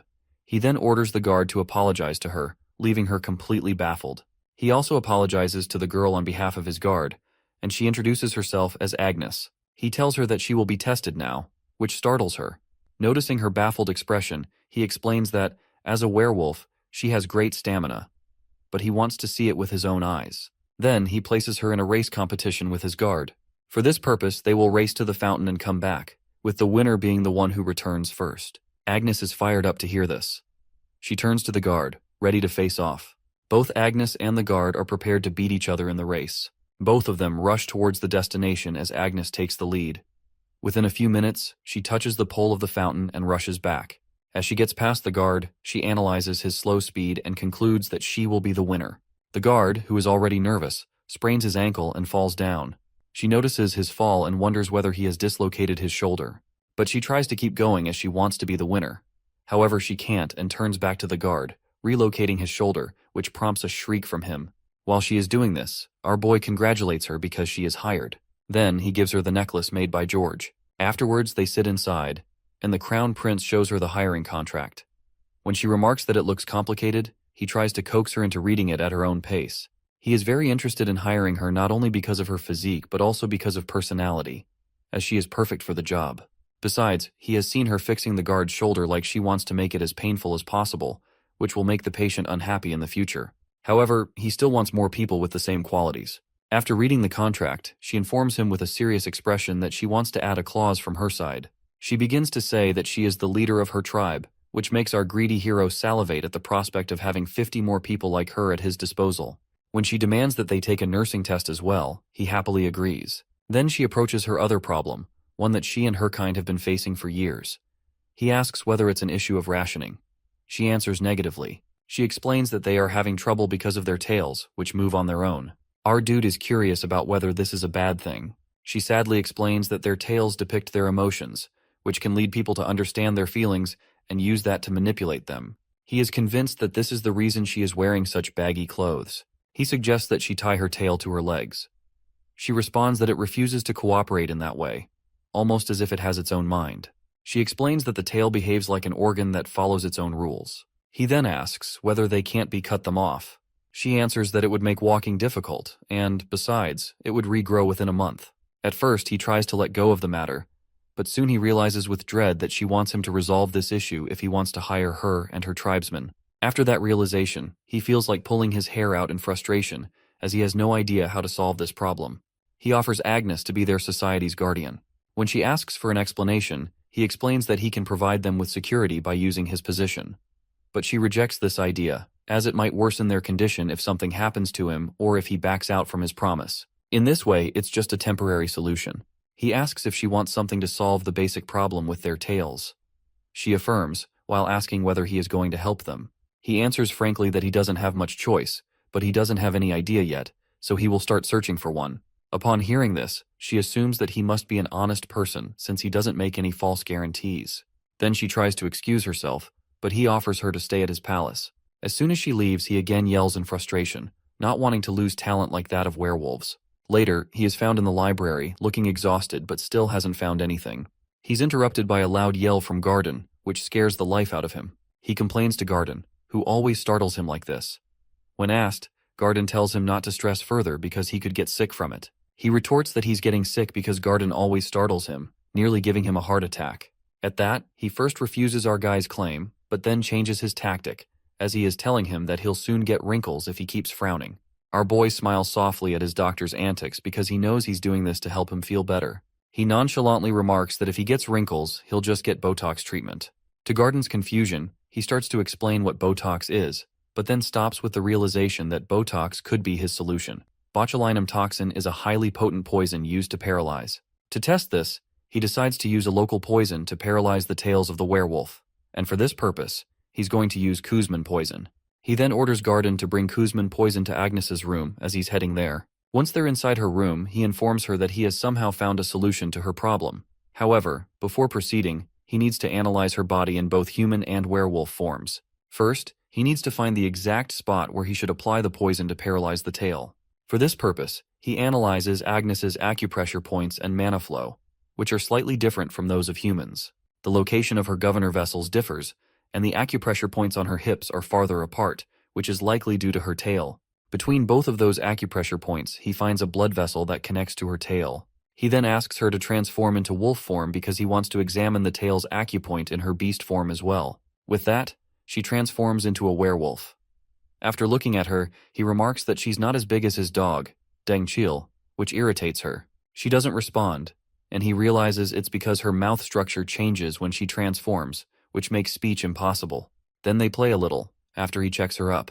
After finishing her checkup, he's found in his study preparing for the second part of the procedure. He needs to know the ingredients in the poison to determine the exact amount he should use on Agni to paralyze her tail. He considers asking Kuzman for the ingredients but rejects the idea, knowing he can't trust him. Instead, he decides to store it in his mana slots. As soon as he opens his mouth to test it, his organs start screaming at him to stop. In their realm, they're worried about Rakiel, which seems intent on testing this poison on himself. His liver in particular is anxious, knowing he's risking his health with this dangerous experiment.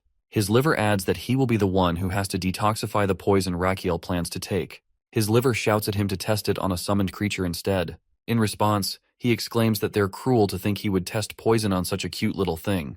His organs protest again, insisting that he can't use his body as a test subject.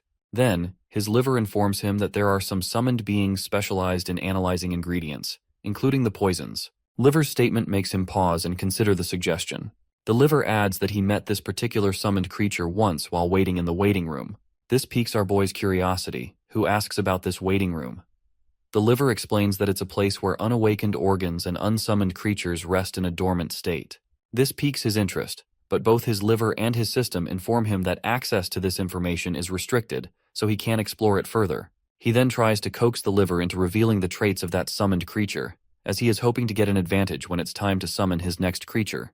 The liver nonchalantly refuses, and the other organs begin to laugh at his expense, which irritates him. Subsequently, he decides to show his organs who's boss by holding his breath. As soon as he does so, his lungs and heart start to panic from the lack of oxygen and are on the verge of losing consciousness. Seeing them like this, his liver finally tells him the trait of the summon he wants. After a while, he successfully summons a sunfish named Bobok. He watches Bebobok playing with Gosium, then lures Bebobok to taste the capsule containing the poison by telling him it has a great taste. This earns him the title of Heartless from his organs. He then focuses on his summon, who has eaten the poison. Bebobok has the ability of immortality, so even if it eats poison, it revives and writes down everything in a journal it has eaten. Therefore, Bebobok revives and writes down every trait of the venom on a card with teary eyes. By interpreting the traits and ingredients of the venom, our dude concludes that this kind of venom has the ability to weaken Botox because of its potential. Now he's ready to accurately prepare the venom which he needs to paralyze Agnes's tail. He calls for Garden, who appears in front of him out of nowhere. Garden is shocked to see another summon besides his master. Our guy makes a terrible lie, while saying the summon came here looking for him because he's quite famous. At that, Garden comments that Raquiel reminds him of a great person named Lloyd Frontera. This man was the builder who transformed this kingdom into an empire. Our guy agrees, as he has read about him that this legendary builder had 5 summoned creatures. Cautiously, our boy asks whether Lloyd was truly a great person. Garden explains that Lloyd laid the foundation of the empire but was known as someone who was popular on Fridays. Our boy doesn't understand the meaning behind Garden's words and orders him to bring Agnes there. While Garden escorts Agnes to the Crown Prince's room, she doubts whether Raquiel has really found a solution to her problem. Seeing Garden, she comments that he looks nervous. He retorts that the same could be said about her. She accuses him, while saying that it's because he saw her tail. Realizing his mistake, he apologizes, which lightens her mood, and they formally introduce themselves to each other. After this, they move forward. When they're near the room, he nervously tells her that she might be shocked after learning about the treatment procedure the Crown Prince has prepared for her. This makes her ponder over the expected treatment she'll receive. She enters and our guy offers her a seat. As she settles herself, she expresses her doubts about whether he could truly find a solution within a day. He answers affirmatively while asking her to trust him. She's still nervous and asks him to explain his method of treatment. He casually tells her that he's going to poke her tail with a needle multiple times, then inject poison into it.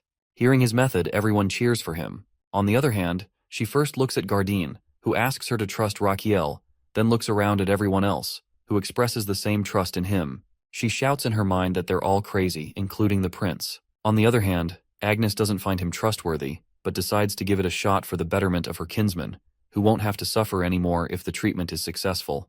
For this purpose, she decides to take a ride. When she agrees to have a treatment, the maids cover her body and take out her tail from the hole they made in a sheet. When he goes to check her up, he is once again amazed by the Azrahan core technique, which helps him see acupoints that are not possible to detect with any modern machine. He always yearns to know the acupoint's existence when he practices traditional medicine treatment in his world. He then starts the treatment by infecting the needle into the Xuanshu acupoint and pouring 0.01 ml of muscle-paralyzing poison from his slot. Next, he injects it into the Mingmen point. Finally, he injects the poison 2.4 center deep into the Yao Yangquan acupoint. Now, he has opened the path for mana to flow through the Xuanshu point, where it will flow to both sides of the erector spine. But the problem isn't just paralyzing the tail, but maintaining this paralysis as well. Therefore, as expected, the tail recovers itself. So, our guy speeds up the process. At last, he pokes her Nadkong point, which quite irritates Agnes as she can't believe he's trying to mess with her head. At the same time, her tail gets limp in its place, but at the same moment, her pinky toe moves from its place. With that, he exclaims that he has completed the process, which is a success. Agnes gets up from her bed, with an uncertain expression on her face regarding the treatment. Our boy asks whether she feels something different with her tail. Her eyes widen as she sees her limp tail, which should be moving to show her unease. Rakiel explains that he has paralyzed the nerve of her tail and directed it to her pinky toe because now it will work as her tail. Then she starts to cry because of all the built-up emotions she and her kind have to carry because of their so-called tails. His eyes soften as he sees that, and he asks her if she's finished thanking him and whether they should sign the hiring contracts. He also adds that she should bring her tribe here as they had already discussed. Then he coaxed her into signing the contract. By looking at his face, she concludes that he is not some ordinary person. After a few days, our hero was laughing like a maniac. Garden commented on his overwhelming happiness. He exclaimed that he had finally gotten 50 werewolf nurses. The said nurses are receiving professional nursing training, where they are taught basic nursing techniques and emergency treatment. They are also taught about herbs and medicine, how to store them, and how to make tonics. In this way, they are trained to be ready to run the hospital. At this moment, one of the nurses had shown him the shift schedule. He have smirked with satisfaction at their progress. Now, finally, his clinic is operating 24 hours. Not only this, but the tribe was used to getting their toes to move, instead of their tails. At that moment, his system congratulates him for the success of the toe operation, but he doesn't get any life bonus as it wasn't a matter of life and death. However, he gets a standing ovation from his organs. Then he is informed that his new organ has just been activated. Therefore, his stomach, in the form of a very chubby baby, has been awakened. As soon as it enters into the organ realm, it demands different junk food from modern world. He first demands variety of junk food, then Japanese ones that only exist in this modern world. Our boy expresses that he also wants to eat these things, but they don't exist in this world. Then he tells his stomach to hold himself. At that point, his stomach compromises on a sweet. He eats the candy while thinking that his stomach has the taste of an elementary schooler. To have this, his stomach gives him 300 HP. Then his other organs, happy to find their youngest member, give him 700 HP, and now he has 1000 HP. He's happy to see his organs ready for the consultation, as now he can deal with the stomach problem as well. His system also informs him that his Azrahan technique has leveled up because of his precise control in treating werewolf tails. With that, his mana increases, and his mana circle expands, which gives him the feeling of a growing water balloon in his chest. Overall, he's content with the high amount of HP he has received today. Meanwhile, he's interrupted by a nurse who informs him about a patient with a fever and a strange smell. He proceeds to check on the patient, while feeling content that he has finally laid a solid foundation for his clinic. The scene shifts to Sir Pavard, who is the chief butler of the side palace. He's working on something when suddenly his expression turns horrified as he checks a record and wonders where he went wrong. He can't believe they've screwed up. After realizing it, he immediately rushes to the Crown Prince's office and shouts at him. Our prince immediately looks for his doctor, who's usually the one to startle him. But this time, it's the butler who apologizes for his rude visit. He whispers that they're out of budget to operate the side palace, which makes the prince scream, asking how that's possible since he is the Crown Prince. He's quite tense upon hearing this, as he can't operate the traditional clinic that extends his lifespan in this way. He asks about the reasons behind it. The butler informs him that it's because he cut a large chunk of the side palace budget last autumn. Upon hearing this, the prince curses Rakiel. After a while, the butler informs him about the reason behind his budget-cutting decision. The prince first thinks he won't live long. Secondly, he hadn't been using the budget, since he's hardly out of bed. The butler informs him that he should be happy, as his health is much better than last year. He comments dryly that he's not happy at all. He lies down on the floor, while thinking about how broke he is now and how life is all about money. Then, he thinks about Rakiel, who should be blamed for this fiasco. He decides to find a solution to the problem, as he can understand why Rakiel did it. But grumbling about it isn't going to get him anywhere. He then turns to his butler and asks whether they can request more money for operating budget. But the butler replies that it's not possible, which makes his expression grim. At this moment, he confesses that without operating the side palace traditional medicine clinic, he'll be dead. The butler asks how his death is related to the operation of the clinic. Instead of answering, he sighs and asks whether they really can't request more budget. The butler answers that it's against the law, as they can only make a request at the end of the year. However, the only person who's an exception to the law is his father. He enthusiastically decides to ask his father for help. However, he returns empty-handed, as his father isn't interested in helping him. He feels like history is repeating itself when he had to close his clinic because of a lack of money. But this time, he's determined not to be stopped by financial issues. He then asks for the assets of the side palace. The butler asks why he needs them. He exclaims that he's going to sell everything, including paintings, silver, and gold cutlery. The butler is quite sad to see these things, which he's cared for so long about to be sold. He once again asks the Crown Prince to reconsider his decision. But the ever-cruel prince answers negatively, which prompts a hateful remark from the butler. A few days later, he turns to his trusted men about the issue of a budget. They've sold the luxury items, but it's not a permanent solution to their problem. He adds that they've gained some temporary relief from the funds they got from selling luxury items, but if they don't do anything to extend their funds, they'll eventually be eaten up as well. The butler points out that there's nothing left to sell anymore. He deadpans that they're going to sell medicine from now on, which leaves both of his men speechless. Seeing their expressions, he exclaims that he's going to be a crown prince who sells medicine. Meanwhile, at Frontera Plaza, people are gossiping about the news regarding the side palace. They're all in awe to hear that the crown prince sold all of the luxury items just to keep the medicine clinic running. They're totally impressed by our hero and begin to worship him, as they've never seen anyone in history do such a thing for the sake of treating people.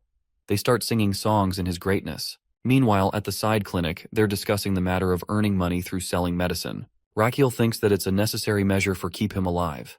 The butler points out that if the budget is the problem, then they should charge a small fee from the patients. But he rejects this thought, as not many people will come for treatment if that's the case. He needs as much life bonus as he can get. He then expresses that he's going to sell very expensive and effective medicine that people might buy just for display purposes. In other words, he's going to launch his own medicine brand. Any rich household will be proud to have his branded medicine. He exclaims at the end that he's going to sell super luxury medicine, which becomes the symbol of a person's luxury and high status in society. Listening to him, both of his subordinates are quite blank. The butler asks whether such medicine even exists at all. He explains that this is a medicine called the Golden Minotaur Calming Pill, made from the gallstone of a minotaur.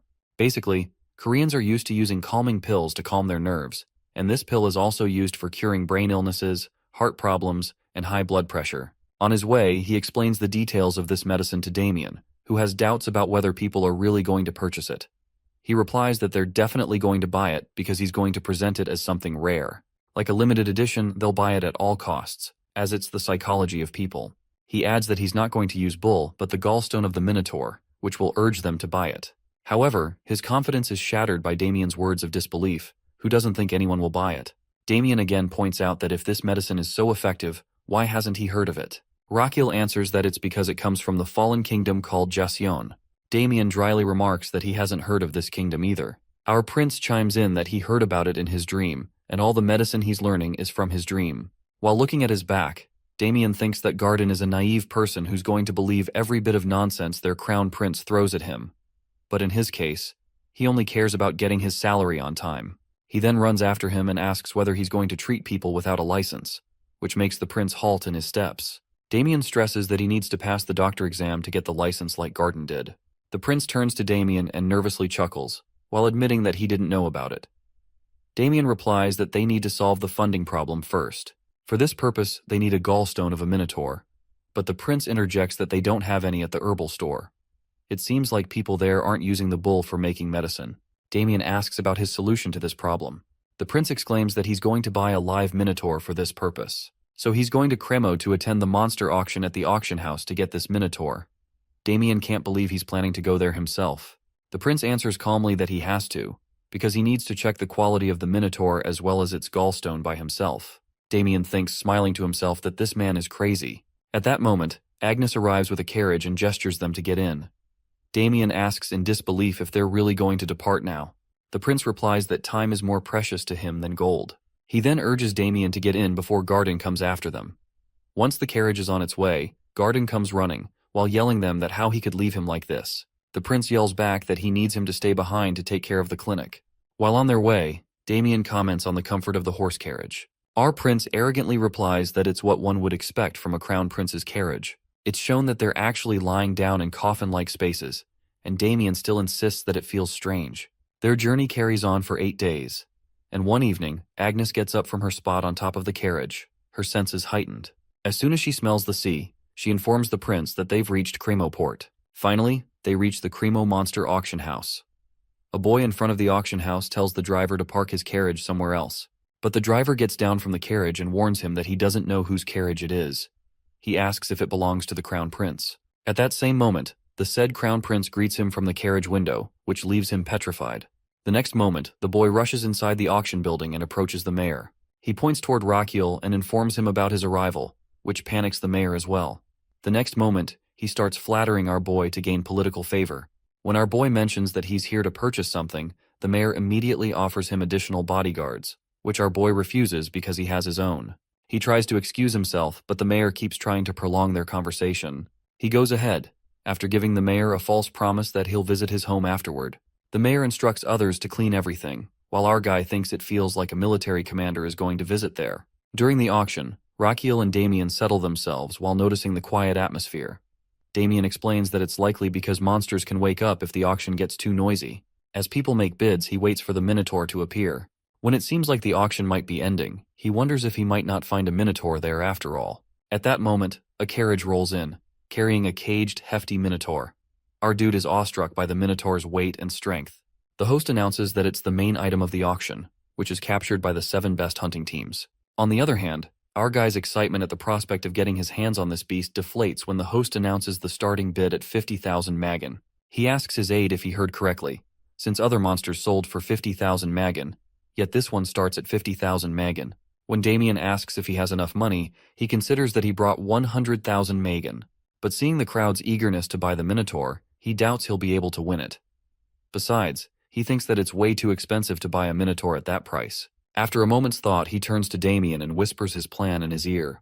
It's clear that Damien doesn't like the idea and double-checks if he really wants to go through with it. After a confirmation from him, Damien comments that the idea sounds like something a thug would suggest, but he just chuckles, while saying that it doesn't matter if he's compared to a thug as long as it will work.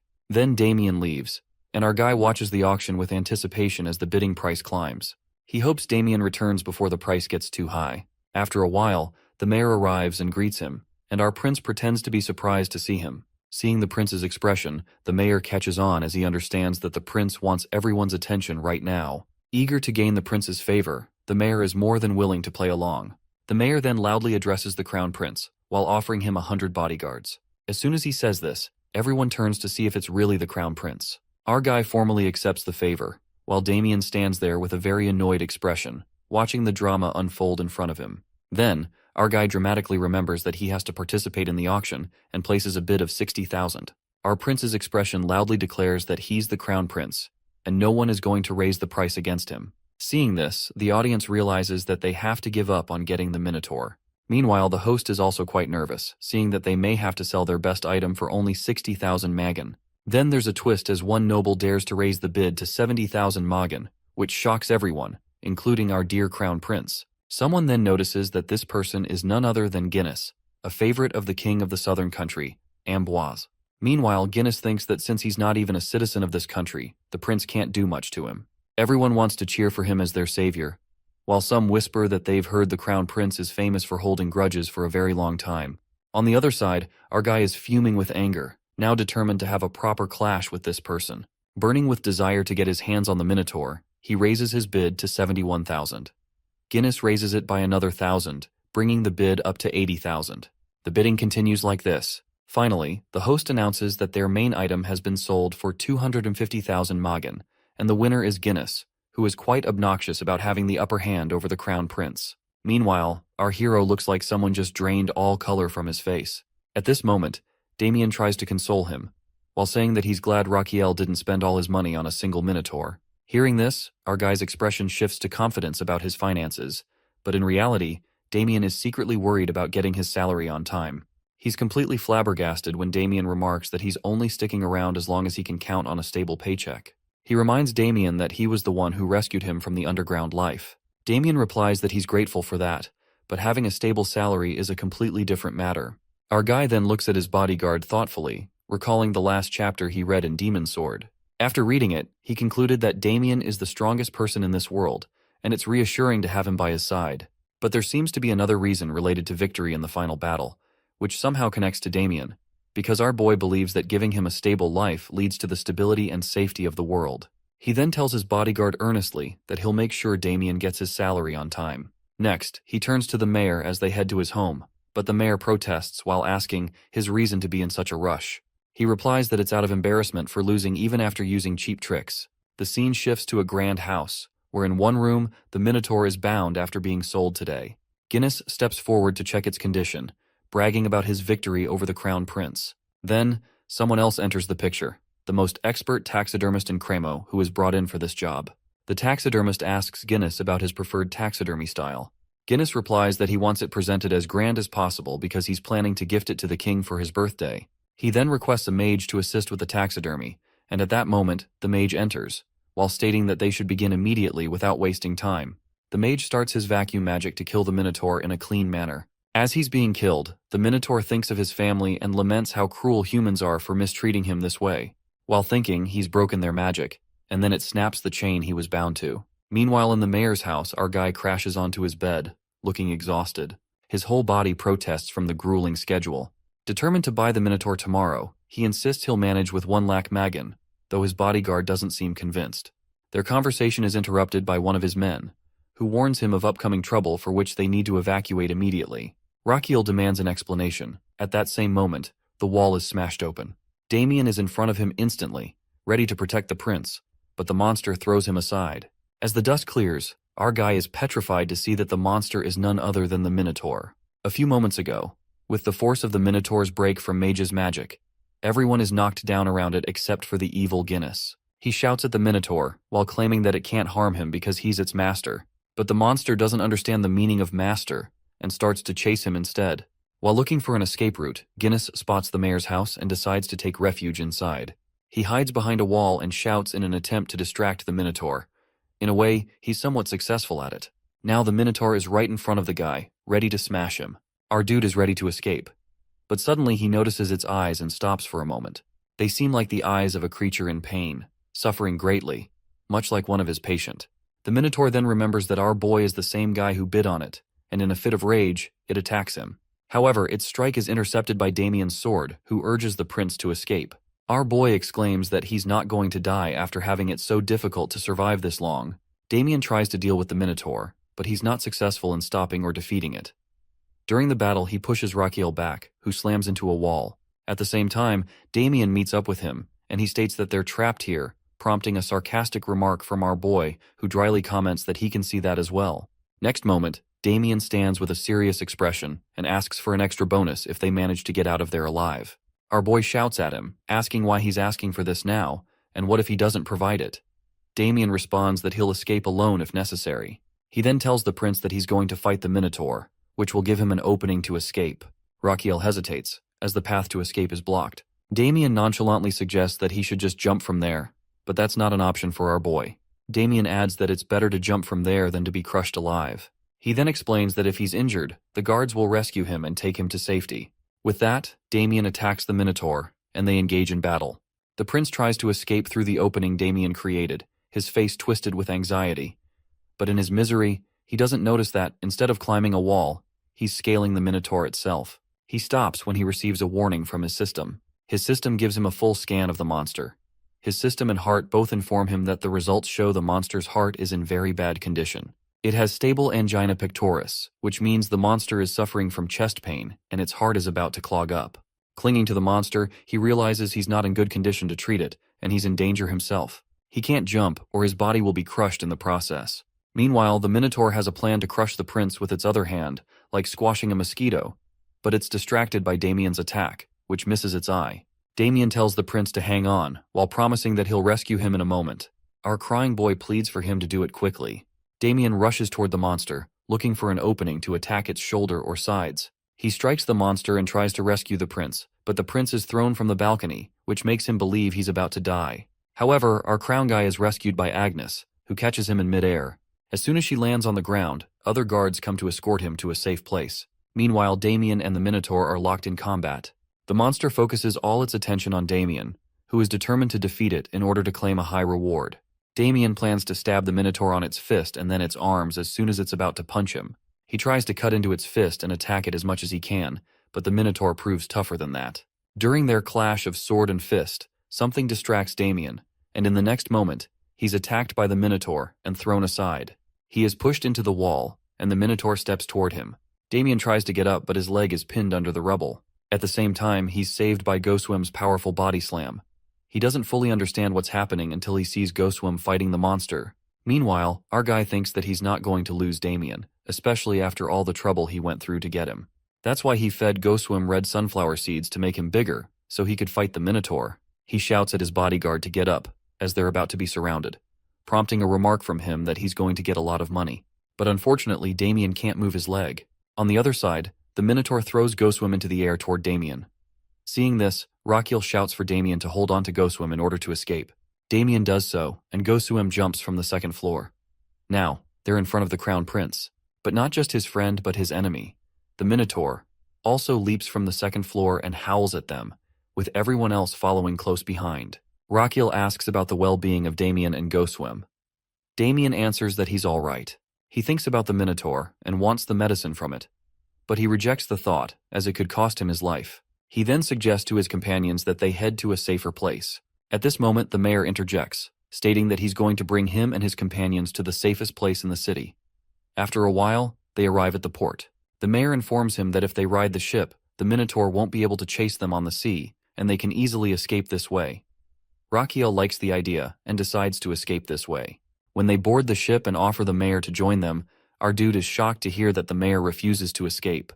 With a serious expression, the mayor states that he won't run away because this city and the safety of its people are his responsibility. So, he will stay and guide the guards to counter their current problem. Hearing his words, Rakiel changes his opinion about the mayor, as he is no longer seeing him as a shallow man who just wanted to go on with his life. He now seems serious, and this makes Rakiel contemplate whether it's right for him to run away as well. Seeing his expression, Damien understands his inner turmoil and stresses that they need to depart. He reminds Rakiel that everyone has their own role to play, so he doesn't need to feel guilty. At that moment, Rakiel realizes that his bodyguard is right. The mayor's role is to protect the city, while his own role is to protect the imperial family. For this purpose, he has to survive.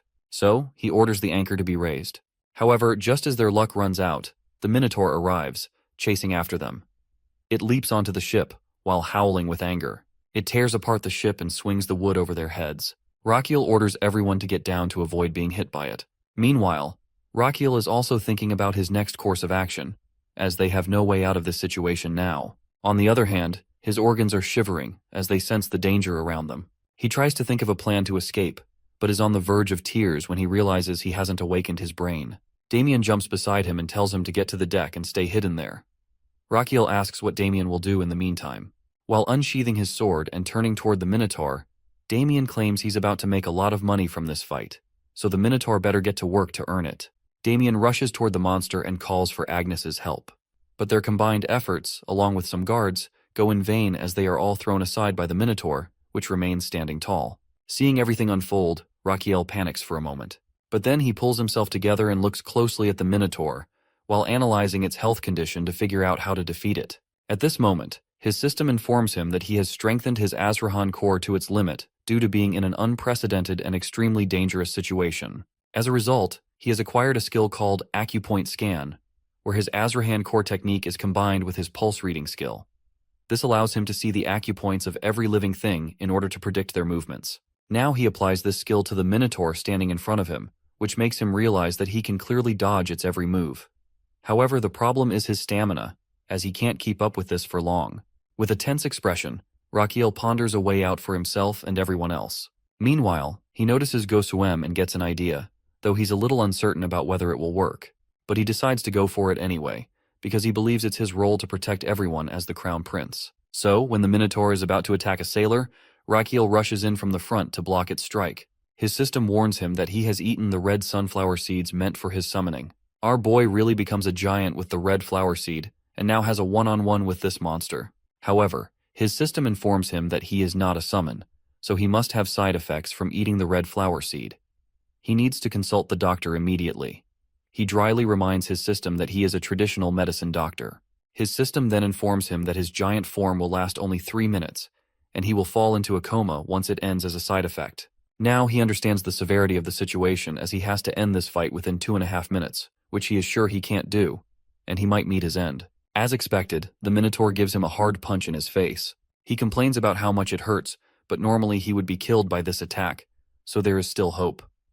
In order to test his hope, he hits the Minotaur with his head and hurts himself as well. Now it seems impossible to end this fight in the limited time. He needs to think quickly.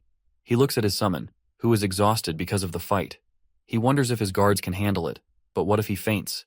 He has to do something quickly. He asks Gusium to provide some thorns. After getting them, he grabs the Minotaur's neck in his arm as he is going to use acupoints on him. He pierces the first needle into the Tianyu point near its neck. This point is used for ascending and descending mana, but unfortunately, our guy can't pierce the thorn deep enough to reach Minotaur's mana flow. He then orders Damien to attack the end of the thorn, and Damien does so immediately. His next target is to calm the monster down mentally. To do this, he reduces the stimulation of the sympathetic nerve and increases the stimulation of the parasympathetic nerves. He then targets another acupoint and asks Damien to dig the needle deeper. After a while, he targets several acupoints in order to prick its blood and energy flow. He jokingly thinks that the Minotaur is behaving like a kid who doesn't want to get a shot. So now, he will give it a sweet if it behaves during the last acupoint, which is the ermine point. This point is used for ear disorders. With this last point, suddenly the monster calms down as its pain disappears. Our boy says that it was kind of a coincidence as well.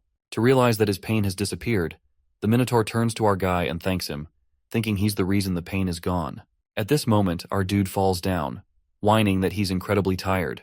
He checks his internal organs, which are also protesting because the sudden size change disrupted their blood and breathing flow. At this moment, his time as a giant ends, and he returns to his normal size. Everyone gathers around him in concern. Before slipping into a coma, he tells them that he will be in a coma for 5 days, and that they don't need to worry about the Minotaur anymore. Then, his coma period begins.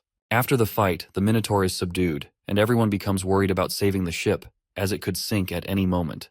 They have to head to the deck immediately since the ship is filling with water. Suddenly, the ship begins to move, and everyone thinks it might be sinking. Meanwhile, the Minotaur, who wants to repay the kindness the Crown Prince showed him, picks him up and places him on his head in order to save him. This stuns everyone around them, as they think it's trying to kidnap the Crown Prince. 6 days have passed since the kidnapping of the Crown Prince, and now we see a dark room where Damien sits in a chair. While looking at the rat at his feet, he wonders whether he is dreaming, which is something he hasn't done in a long time. His thought process is interrupted by the inspection squad interrogator. It seems like he's being interrogated because of what happened with Raquiel and the Minotaur. The interrogator taunts him, while asking if he's sleeping in a situation like this. Damien makes an excuse while saying that it's because he hasn't slept for days. The inspector shouts at him, saying it's been 6 days since the Minotaur kidnapped Raquiel. The next day, the news reached the Emperor, and it took him 2 days to reach this city. The interrogator accuses them of doing nothing in the meantime, as they haven't found any clues about where the Minotaur took the Crown Prince, or where the person who brought the Minotaur has gone. He then changes his statement, in which he accuses them of doing it intentionally because they wanted to harm the prince. At that, Damien taunts him, inquiring whether he thinks every person who accompanied the Crown Prince is a conspirator, working with the Minotaur to kidnap him. He is furious to know that this interrogator is going to conclude such a ridiculous notion. However, the interrogator seems more interested in wrapping up the case neatly and tells Damien that this ridiculous conclusion could be the answer to the question of who is responsible for the kidnapping of the Crown Prince. So, he plans to blame everyone, including the mayor and the people who accompanied the prince, as being responsible for the kidnapping, which would conveniently close the case. Damien grits his teeth, while thinking that this inspector just wants to close the case without any complications, which is why he's accusing them of being involved. The interrogator slyly tries to coax him into confessing, as he offers mercy in the form of a swift death.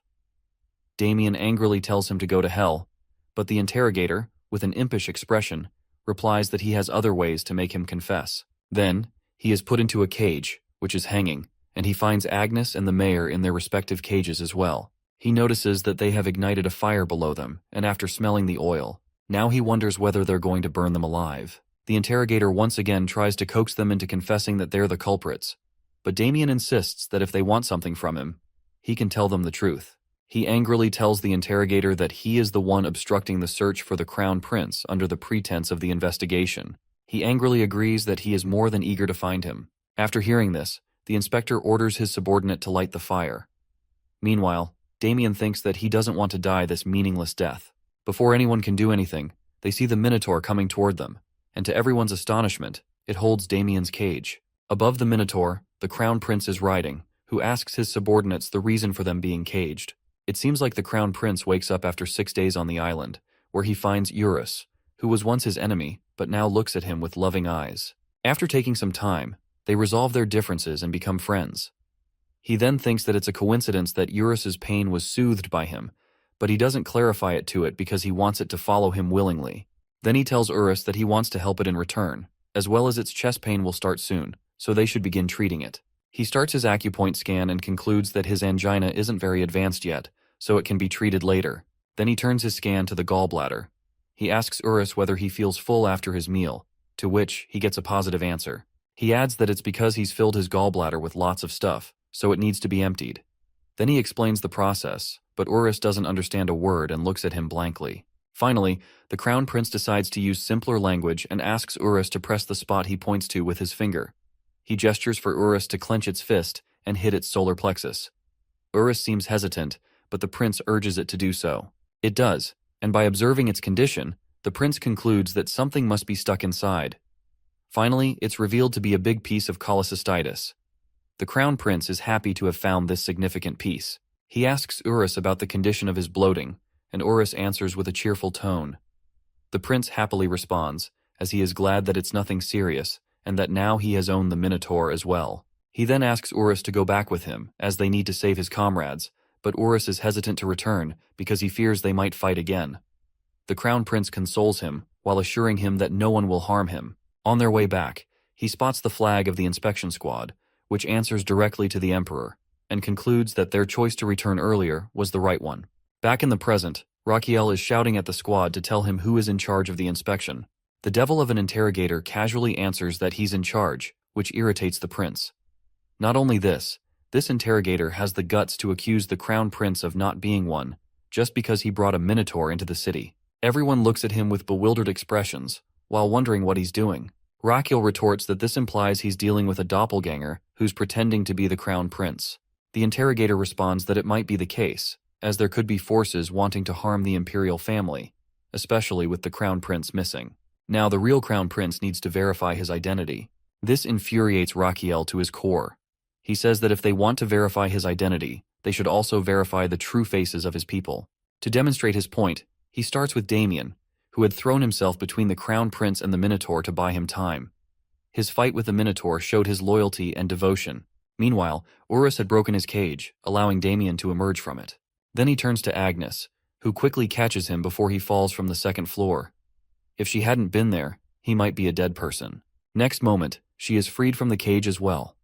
As she steps in front of him, he says that she shows great courage and sacrifice. Then he turns to Sergio, who is his knight captain, and the first one rushing to get him to safety. He then looks at the other guards and describes their sacrifices and the effort they showed during the fight.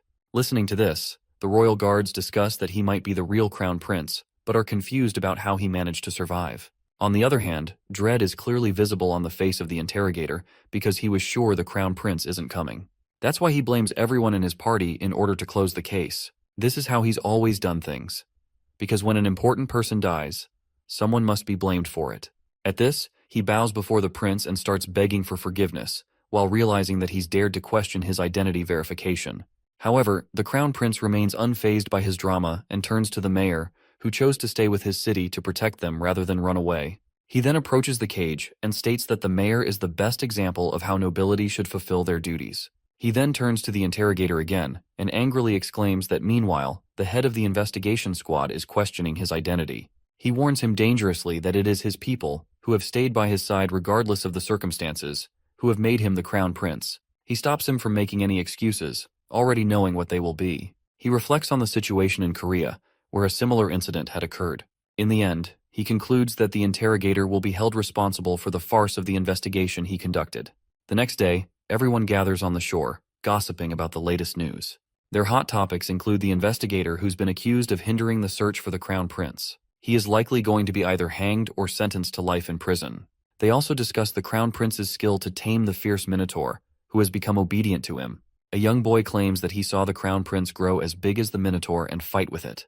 Not only that, he also adds that the prince poked thorns into the Minotaur's body. This story, however, isn't believed by anyone. Then the discussion shifts to another rumor about the Crown Prince as people in the capital are gossiping about him becoming the next ruler.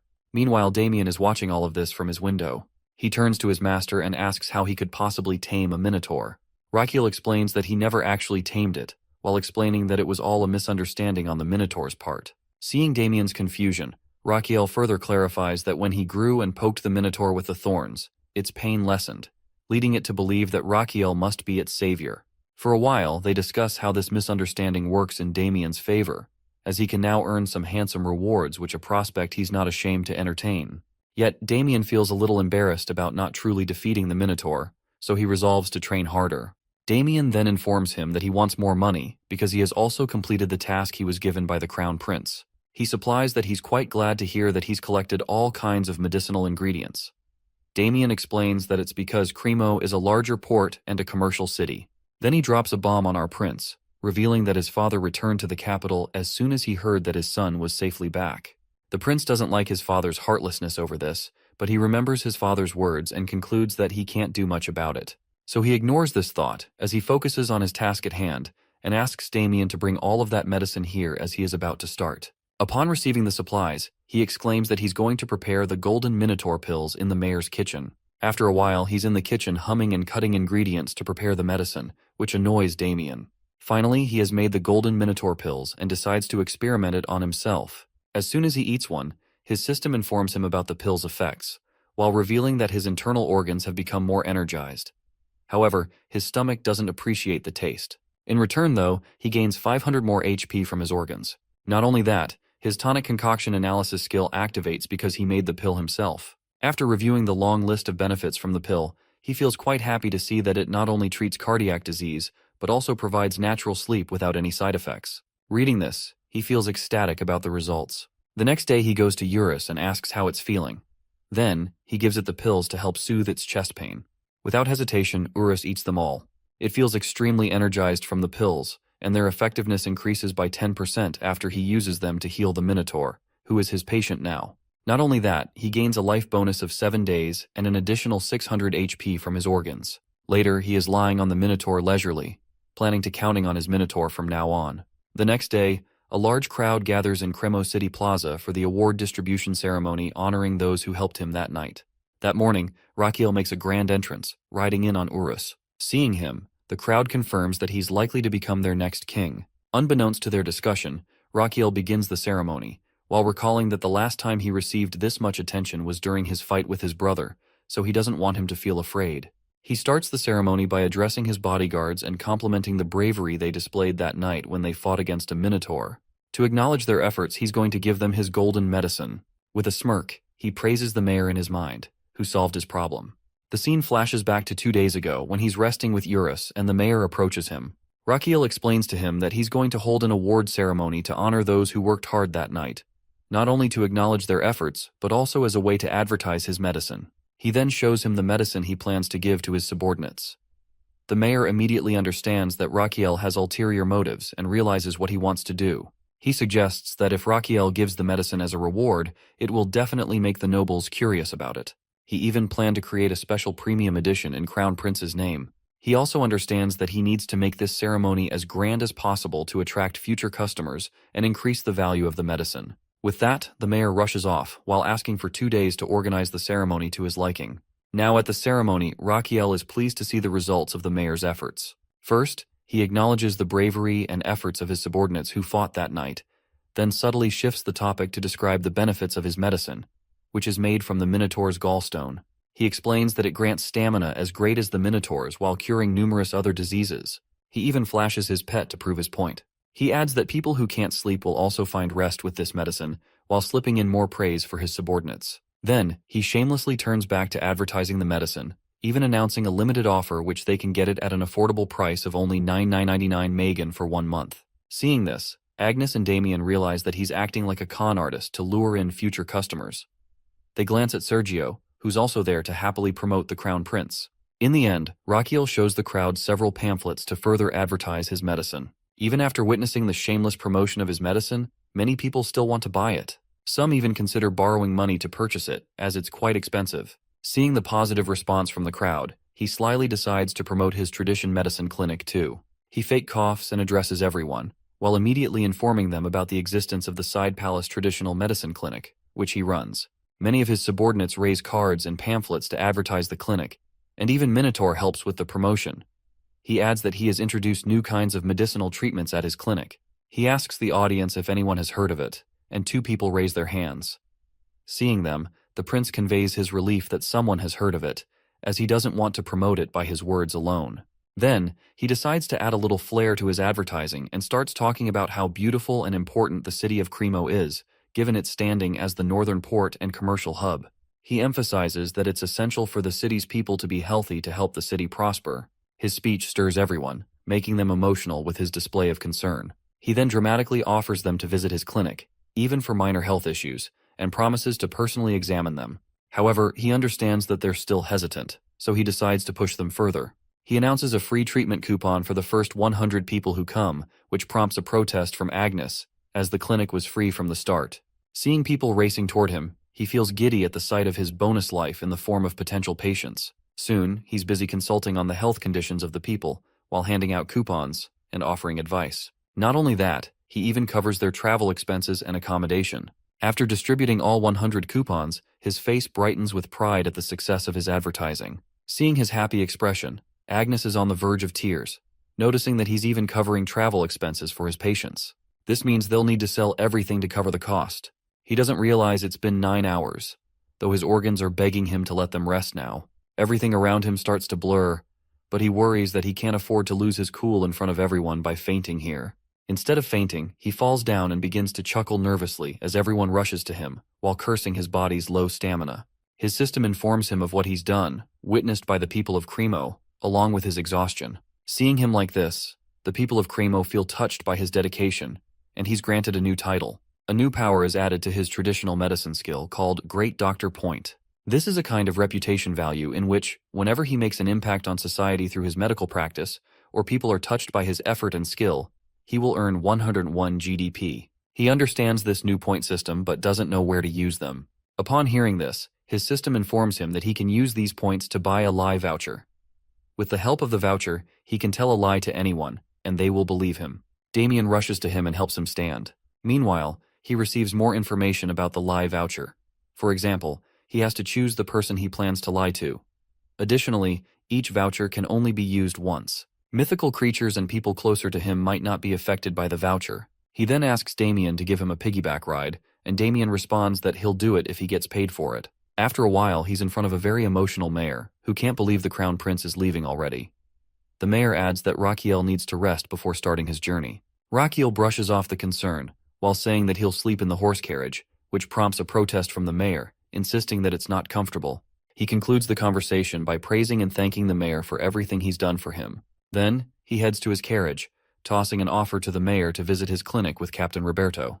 The mayor doesn't understand, but Raquiel is referring to the fact that both he and Captain Roberto suffer from partial baldness, which he can treat. As soon as Raquiel enters the capital and his hometown, everyone is startled to see a minotaur accompanying him. A knight rushes toward his carriage, and as soon as he spots the minotaur beside the prince, he's a little startled at first, but he quickly shakes his head and moves forward.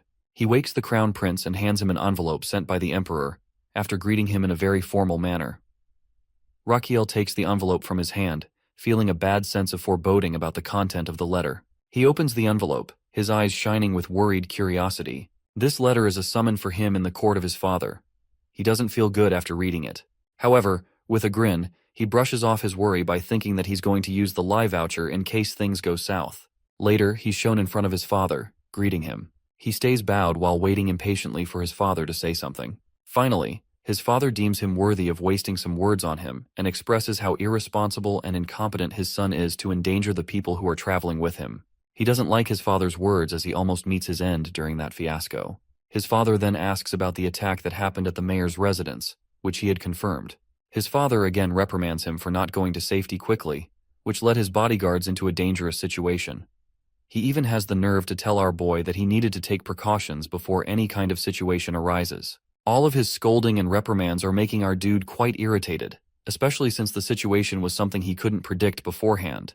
After asking about his opinion, his father again reminds him of his incompetence, which endangered his companions. On the other side, our boy is quite upset about his father's inconsideration regarding his well-being. His father supplies with anger that how embarrassing it is for him to not protect 10 people who are with him when he is going to take the throne of that country and protect and care for millions of people in the empire in the future. Now Raquiel understands that what his father is making him understand is not wrong at all.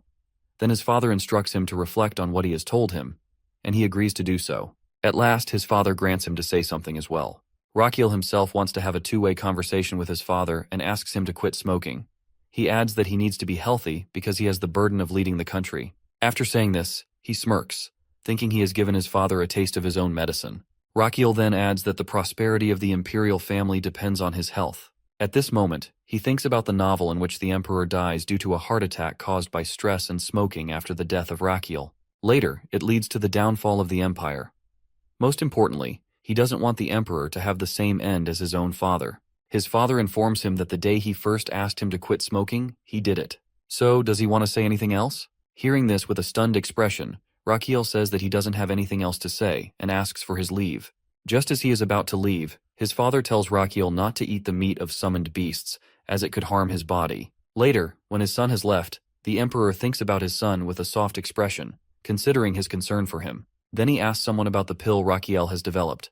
The person informs the emperor that they have used that information unit to spread the news about the Minotaur golden pills everywhere. He then asks about the result. The person informs him that the nobles living on the border are very curious about the pills and might come to know more about it. The emperor is quite happy with this result.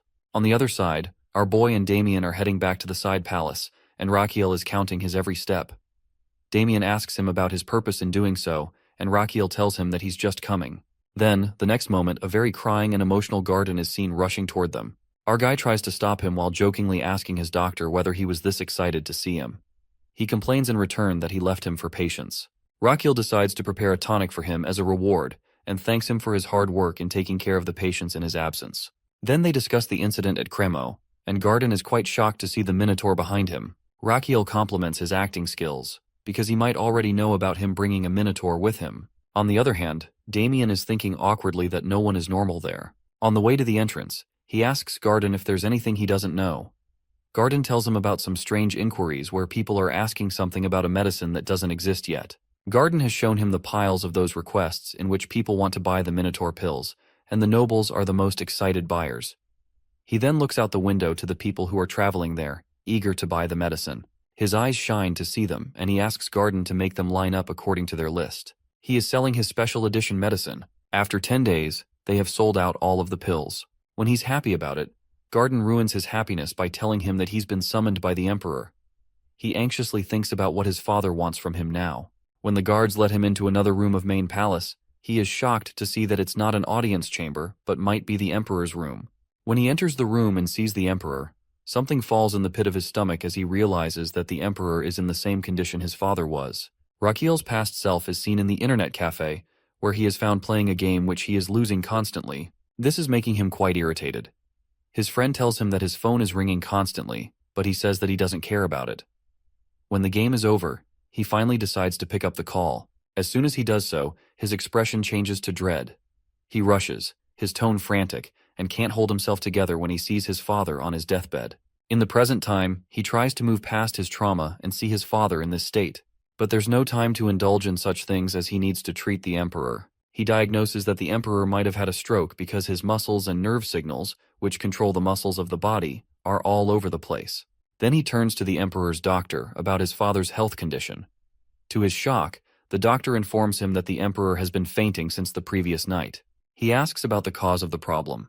The doctor informs him that it was because the emperor was drunk the previous night after having dinner, so he suggested he take a rest. When he checked on him the next morning, the emperor was already in this state. This information makes Rachiel angry because the doctor lost the golden hour for treatment, during which he could have controlled the emperor's condition, which seems like the symptoms of a stroke. One thing he doesn't understand is why it happened in the first place, because the emperor claimed to him that he had quit smoking and was taking care of his health. He then thinks about the story development after the emperor's death, in which the second prince becomes the king. But now, it will be him who will become the emperor, who only has 200 days left to live. However, as emperor, he would have plenty of work to do, which doesn't allow him to treat patients, leading to his early death. He immediately tries to search for the cause of the stroke while hoping that it won't be because of cerebral hemorrhage. Basically, there are two types of strokes. One is caused by cerebral hemorrhage, which happens when a vein in the brain bursts. The other cause can be thrombosis and atherosclerosis, in which the aforementioned vein is blocked, which stops the oxygen from going to the brain. Cerebral hemorrhage has a higher chance of death. While diagnosing, he tensely hopes that it will not be a hemorrhage. Finally, a while ago, he confirms that it is ischemic, which is the lesser evil of the two.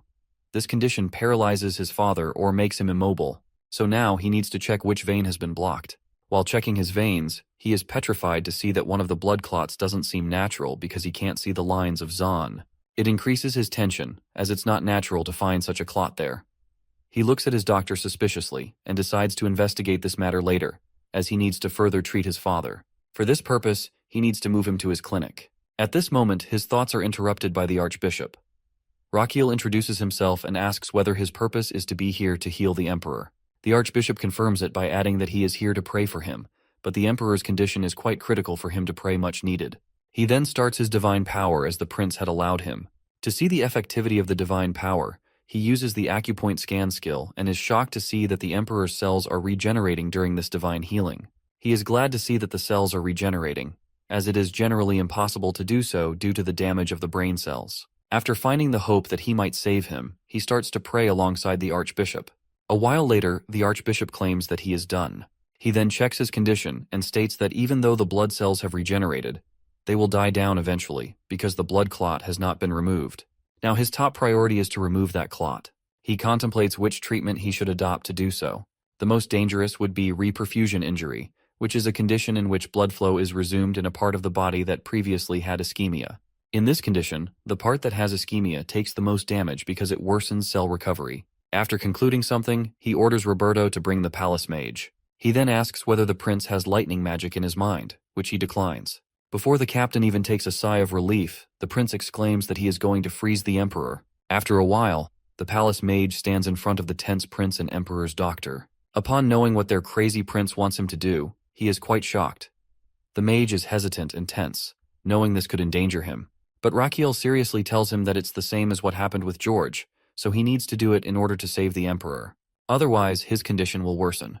To listen to him, he considers doing this but starts to suspect Rakiel, thinking he might be doing this in order to become emperor. But he brushes off this negative thought, as Rakiel doesn't seem like someone who would be after power. All he has been doing all this time is treating patients instead of indulging himself in politics. Upon contemplating the matter, he decides to trust him and follow his instructions. When he supplies this to Rakiel, he thanks him while summoning Goosebumps. After getting some thorns from him and a Minotaur golden pill in his other hand, all he needs is Sacred Blessings magic. For this purpose, he turns to the Archbishop and asks him to use Sacred Blessings magic again for the next 4 hours. But the Archbishop apologizes, while saying he can't do it because this kind of magic is only used once a month. Our boy regrets now, as he could have stopped the Archbishop from using it if he had known beforehand. So he asks him to teach him this magic. He is excited at the prospect of having this magic alongside his traditional medicine skills at his disposal, which will consequently help him gain more life bonus. On the other side, the Archbishop is quite excited to know that Rakiel wants to be a believer. He further explains that Rakiel needs to have faith and a sincere heart in order to acquire Sacred Blessings magic. After babbling about what Rakiel has to do, the Archbishop concludes that he needs to have faith for 30 years in order to learn the Sacred Blessings magic. Upon hearing this, Rakiel gives up the idea of learning this magic. Then he turns to his father in order to start the treatment.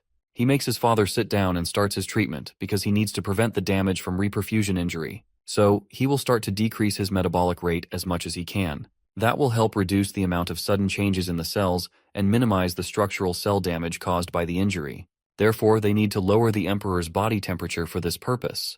This is called hypothermia therapy, in which he will freeze his father's body in a way that will drop his body temperature, resulting in a decrease in the metabolic rate in his body. After checking that his heart rate and breathing have slowed down as well, he orders the mage to maintain the current temperature. He then turns to the medicine, which is a liquid form of golden Minotaur pills and the thorns left by Goseum. Now he will start removing the blood clot, but there is no room for making mistakes. He starts the treatment and checks that the clot is dissolving, but he needs to move to the next acupoint as soon as possible before the other side takes damage. Then he aims for the Chengoi point, which is an acupoint at the start of the pulse. It changes the energy and blood flow from the Chengoi point and spreads throughout the stomach meridian. Everyone is stupefied to see how he is treating his dad. Unfazed by everyone's tension, he concentrates on the treatment. Now, he checks patiently with his acupoint scan until his father's pulse is ready. He can see mana spreading throughout his father's body, but he needs the blood flow directed toward the anterior inferior cerebellar artery. If too much blood flows at once on top of the reperfusion injury, the damaged walls of the brain cells will definitely burst. To avoid such damage, he needs to proceed with extra caution. He does it one more time and detects small ripples of mana reaction. With that, he senses the blood flow slowing down to only 20%, which arouses hope in him. He has done his best, but now everything depends on the life force and fate of the Emperor. He just hopes it won't end like it did in his past life, when he lost his father. He yearns to hold his father's warm hand one last time after his death. He doesn't want such regret once again. His thoughts are interrupted by the feeble voice of his father, thanking him for his effort. He sadly realizes he's not his father's real son, but still, he wants to do his best. So, when the emperor closes his eyes again, he wants him to rest without straining too much. He knows that he's at his own limit as well, so he steps outside to get some fresh air. On his way, a regret for not answering his father's call earlier also stirs in his heart. With a heavy heart, he feels content that, at least this time, he didn't repeat his past mistake. As it rains outside, he is crying for his father. After a good cry, he pulls himself together, knowing he's only passed one hurdle and needs to be prepared if there's another relapse. He decides to establish a rehabilitation plan if the emperor faces more stress. Besides, he hopes his father will live at least 1 month longer, so he can use a sacred blessing magic to fully heal him. In this moment, his system informs him that, because of his unique treatment and dedication, he is now able to treat his father with the hope of further recovery. Not only this, but our guy also creates a record by introducing the concept of reperfusion injury to the Laurasia continent. After his discovery, this concept will be written for future generations of medical students. In this way, future medical students will resent him because they'll need to study for exams on this topic. Besides, he also obtains 121 GDP points. He feels glad to receive these unexpected rewards. His moment of contentment is interrupted by the royal doctor, who apologizes for his inability to treat the emperor. Raquiel angrily orders the doctor's suspension because he fails to recognize the emperor's condition and loses the golden hour due to his ignorance. So from now on, Raquiel will take care of his father himself. He then instructs his subordinates to stay close to his father since the doctor has proven incompetent. He orders them not to spread the news about the emperor's health condition and tells them to stand by as the emperor needs more rest. While looking at them, he thinks there are other reasons he can't trust them. The next morning, he wakes up to his subordinate approaching him and informing him that people outside the emperor's room have somehow heard that the emperor has caught a cold and is now resting. He thanks his subordinate, adding that he needs to complete his report. The subordinate then tells him that an envoy from the Amboise kingdom wants to meet the emperor. He is flabbergasted to hear this news. Upon learning the news, he remembers what he reads in the novel. It is Amboise kingdom that leads to his imperial family's downfall. This kingdom, established for 150 years, grows stronger day by day and starts a great war in which his family will be caught up in the coming years. He doesn't understand the purpose of Amboise's envoy being there. His subordinate tells him that it is the emperor who sends a summons to see that envoy 5 days ago. Hearing this, he concludes it must be because of Guinness. After expressing his suspicions to his subordinate, he is confirmed that it is indeed the case, as the emperor wants this Guinness person to hold responsibility for what happens in Cremo. His subordinate suggests that he tell a little bit about the emperor's health and send him back, which infuriates him. He sits down and contemplates the situation, realizing it won't look good if the envoy is sent back just because of a mere flu. People will talk and assume the emperor's health is much worse. He needs to meet the envoy, as the situation could easily be exploited by the enemy country, which could wage war in the upcoming years. He deadpans that he is going to hold the meeting his way. The scene shifts to the guest room, where the envoy is having tea. This person is furious at Guinness, who caused such havoc at Cremo and endangered the life of the crown prince, a situation that could easily lead to war. Fortunately, he's no ordinary person, but a diplomacy expert. Skilled in negotiation, he's confident that he can handle any fault thrown his way. He's ready for anything. His daydream of meeting the emperor is interrupted by the crown prince, who apologizes for being late. The envoy is baffled to see the crown prince instead of the emperor. However, he needs to remain calm. Meanwhile, the prince plans to tackle this problem with a balanced approach, knowing he needs to be polite. He then asks the envoy to have a seat, while preparing to steer the meeting into his area of expertise and take control from there. He needs to avoid the war at all costs. So the meeting starts, and before the poor envoy can say anything, the crown prince immediately exclaims with a cringe-worthy fake expression that the envoy doesn't seem in good health. The prince asks him to extend his left hand. The diplomatic expert is totally baffled by this out-of-the-blue request. He extends his hand anyway, and Raquiel concludes that he has a heavy head when waking up in the morning. He babbles about other minor health issues of the diplomat, which makes the situation awkward, as the envoy wants him to release his hand and proceed with the meeting.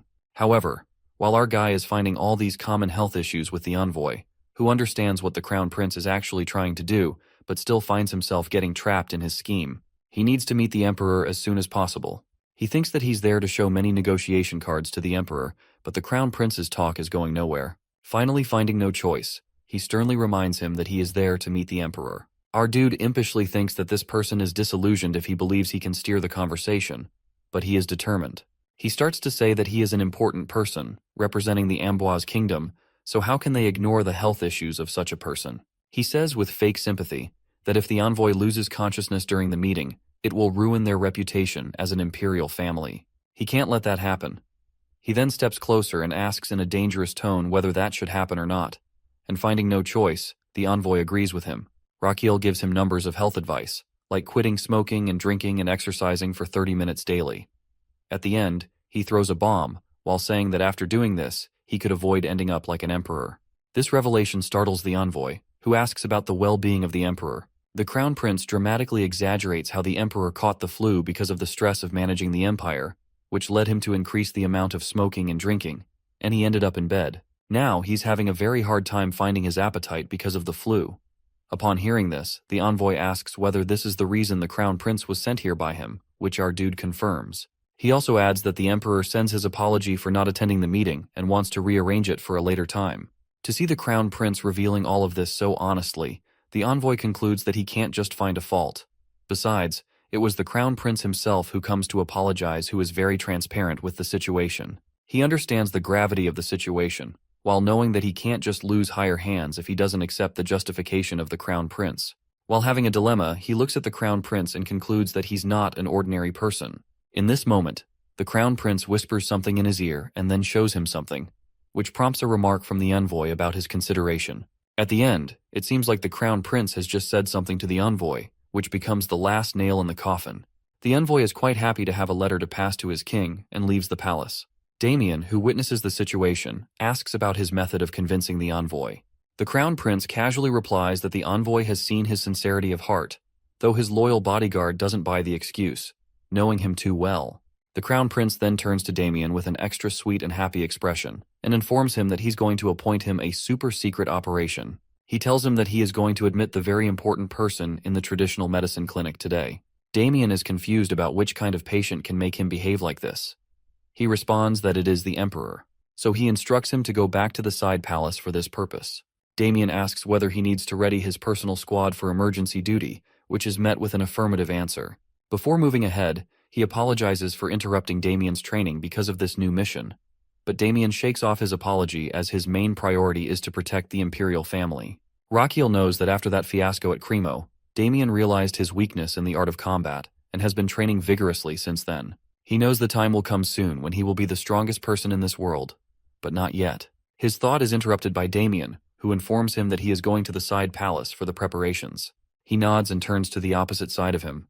While on his way, Damien contemplates his training, while knowing he is still not strong enough. His thoughts take a new path as he wonders what he will do once he surpasses his limits. On the other side, Rakiel prepares his father to be admitted to his clinic. He thinks that he can't let his father stay in a palace where he has doubts, as almost everyone seems to be scheming against the emperor. Besides, he needs to stay by his side to cure him until the archbishop is ready to perform the blessing magic. So, he has to move him because, if he stays there, people will suspect that the emperor might be seriously ill. While moving forward, he is evilly happy to begin preparations to receive another VIP patient in his clinic, knowing that the effects of his letter might show themselves soon. Meanwhile, in the Amboise kingdom, when someone informs the king about the arrival of Benjamin, he gets quite furious that he arrives that early, as it's not an easy feat to deal with the emperor. After greeting the king, Benjamin explains the situation in the Magentano, as he couldn't meet with the emperor, but with the crown prince. The scene flashes to the meeting of Benjamin with our guy, who tells him that the king should just be aware of the situation at Cremo. The envoy confirms that. So, the crown prince throws a bomb as he wants Princess Adeline to stay in their county for 6 months. This request totally infuriates the envoy, who assumes that our boy wants the princess to be held hostage in their country. He knows they aren't going to do his bidding, as they are a completely independent country rather than an empire's vassal state. Our boy grins, pleased to see his plan unfolding, as he has consumed a lie voucher. Now, he's lying about being interested in making a peaceful relationship with the Amboise kingdom. His system informs him that Benjamin will buy this lie, and now, Benjamin believes the crown prince might be taking a liking to their princess. He first dreads the thought of the princess living beside him for 6 months and falling in love with him as well. Then, he stops to contemplate the benefits of this situation, as it could lead to a powerful alliance through marriage. His greed accelerates to the extent that he wants to carve his name into history as someone who builds the foundation of a great empire, which will come as the result of the marriage between the Princess of Amboise and the Crown Prince of Magentano. He even daydreams of becoming the greatest diplomat in history. His daydream is broken by the angry voice of the King of Amboise, who shouts at him, while asking how he dares to suggest something so infuriating, treating their country as one of their vassal states by agreeing to give the princess as their hostage. He even asks his envoy how he could stand silently after listening to their absurd request. But Benjamin, on the other hand, who totally believes in the lies of our hero, explains that it's a good suggestion for both countries to have a peaceful relationship with each other. However, the king shouts at him to stop his babbling, as negotiations with Magentano are thrown in the bin after his meeting with the crown prince. Benjamin then asks him to read the letter from the crown prince before concluding anything. Now the king doesn't understand how, on earth, his diplomat, who always remains neutral, is siding with Raquel. As soon as he reads the letter, which might be enchanted by the lie voucher, he also agrees to send his daughter to Raquel. He believes in the grand ambitions of our dude and summons his daughter there. Everyone is quite curious and nervous to see him suddenly acting like this. The king sits down on his throne while thinking about Raquel, who is famous for being sick. But when he looks at the letter, he is quite pleased to see that Raquel wants the hand of his daughter. Obviously, it's a lie fabricated with the lie voucher. As soon as Adeline hears she has to stay at the Magentano Empire, she finds this request totally unjust. She protests, asking how he can agree to such a request. The king starts to say that she assumes he made this decision in haste without giving it much thought, which is why she doesn't want to accept his decision. Seeing the letter in her father's hand, she understands that the letter must contain some kind of blackmail against him, as they might have found his weakness. Or it might be a threat. She really wants to know the content of that letter. The king again tries to console his daughter, saying that he is doing this for the good of their future, and one day she will be grateful for his decision. But the princess is not convinced. However, the king doesn't hear any of her protests and asks her to move to Magentano from this moment for the next 6 months. The guards try to pull her toward the gate, but they can't because she is the smiling angel of Amboise. She earned this title not because of her kind and warm personality, but because of her great fighting skills. She starts to fight off the guards with a smiling face, which is a habit of hers. That is why she is called the smiling angel of her country. She crushes the guards into the wall and turns to her father, who is quite fearful of her now, along with his guards. But when she turns to her father, she finds herself trapped in a magical circle. The mages bind her with magical chains and cage her inside the carriage. This carriage is called the Dawn Horse Carriage, which will deliver the carriage to the destination by dawn. Yes, the princess's carriage is delivered at dawn, but after 10 days, her subordinate suggests she walk with her head held high as the Princess of Amboise, and she agrees with him, as she is not going to show any weakness. She looks ahead at our guy with an annoying expression, as she remembers seeing him as quite a sickly person. But he seems different now. Raquel tries to welcome her warmly, but she introduces herself coldly without shaking his hand. He is disappointed to see this, as it always happens with him in Korea as well when women have no interest in him on blind dates. He shakes off that thought, as he has an important matter for now. He leads her to the dining table, where they settle down for breakfast. He tells her that he is going to show her the side palace where she is going to stay for the next 6 months. While thinking, he plans to use Adeline to prevent the war from happening. He recalls what he read in the novel about the war, where Adeline was a healthy and strong princess who was wise enough to lead her country peacefully. But no one knew how she died early, and someone from the distant relatives of the king took the throne. This person was greedy for more power and waged war with Magentano, which resulted in disaster. He needs to keep her alive and help her ascend the throne in order to prevent this war from happening at its root. As far as he had read the novel, she might have had the disease of biliary atresia because of her gallstones. He remembers that the author of the novel also had the same disease. Now he has a plan to treat her through medicine and surgery. He then apologizes to the princess for her as she has started eating, acknowledging that it must be difficult for her to digest the food after a long journey. So he presents her with the special tonic by Garden.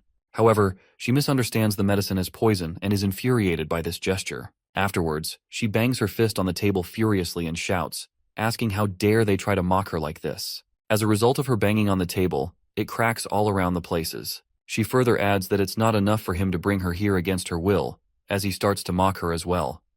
Raquel supplies that he doesn't understand.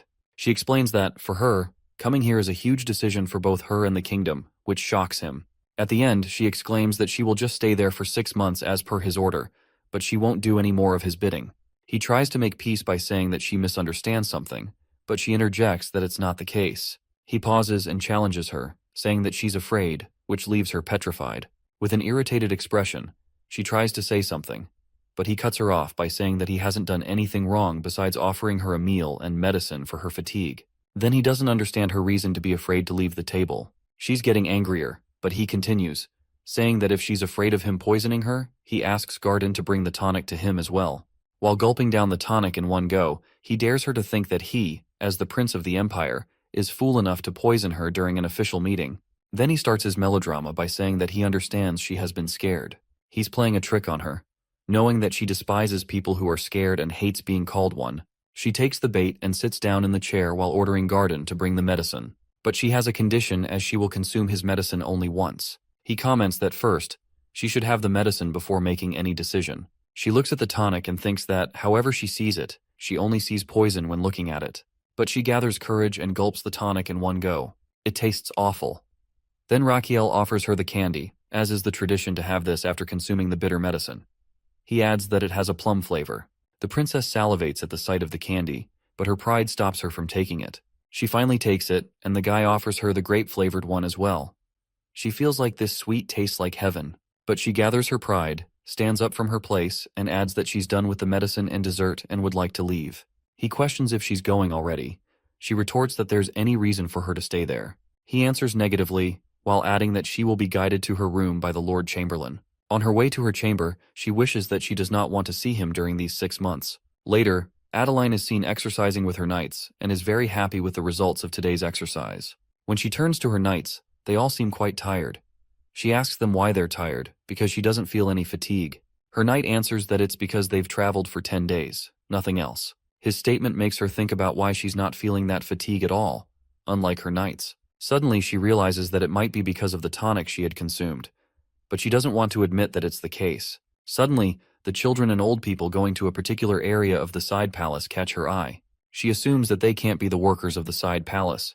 They look sick and are heading towards the direction of the crown prince. Curiosity gets the better of her, and she follows these patients to see what's the matter. Then she spots the crown prince, who is prescribing to the patient about his illness and telling them to avoid oily food and alcohol. He is giving the patients further instructions and heading in the same direction she is in. She immediately hides herself and sighs in relief as she is saved. But at this moment, Raquel comes out of nowhere and asks her what her purpose is to be here. She doesn't understand what to say. He adds that this is the consultation room, and she needs to fill out the papers to be here. Then he seriously asks her whether she is lined up in the queue properly, but she doesn't understand anything which he is saying. He then seriously reveals that this is the place where they tend to their patients without any bias. So, she needs to follow protocols to get here, just like anyone else. Then he seriously orders her to start by filling out the consultation paper and wait in line. After 2 hours, she is in front of him, gathering as much indifference as she can while showing him the consultation paper. Our guy knows that she will do it. Meanwhile, she expresses that she is not some biased person who would abuse her authority. He expresses his delight that she is there, as he himself wanted her to be examined. She is confused to hear his statement. Then he finally turns to her and deadpans whether she has never been curious about the real reason he brought her here. This statement makes her think about his original reason for bringing her here, because she initially thought it was to humiliate her because of what happened in Cremo. On the other hand, he is quite smug to see that contemplative expression on her face, before he wants her to realize her symptoms by herself. In his imagination, he sees Garden telling Damien that he had a crazy overmoney kind of illness, which he had declined because he didn't find himself ill. But the next morning, he fell down in a pool of blood. So it is necessary for her to realize the symptoms by herself, because if he approached the topic of treating her out of nowhere, she wouldn't cooperate.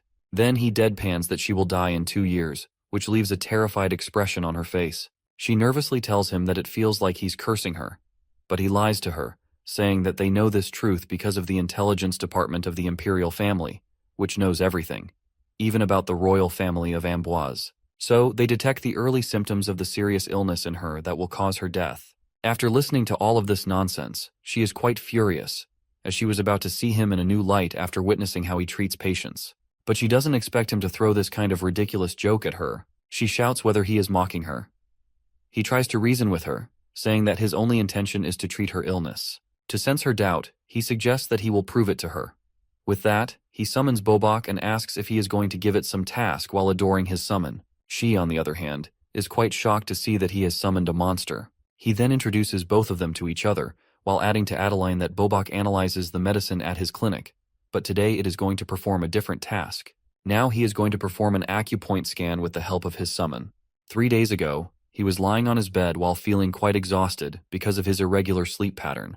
His large intestine was complaining and revolting against him, along with the other organs. They want him to have a good night's sleep. He informs his organs about the arrival of the princess in 3 days while wanting to express his concern, but they don't let him finish, as they think that he is going to propose to her. With the excitement of the expected wedding, the large intestine even grants him 1,000 HP. But as soon as he explains that he doesn't intend to marry her but wants to cure her, the intestine immediately wants a refund. He then blackmails them, while saying that if they want him to let them sleep, they should help him sort out his problem, as he wants the princess to realize her symptoms and believe that she is ill. After thinking for a while, his heart gives him a suggestion to level up his pulse reading skill. Liver explains that he could show her health report to the princess through the pulse reading skill. He doesn't understand how he can show it to her. He checks his pulse reading skill and finds 2,500 HP there as well.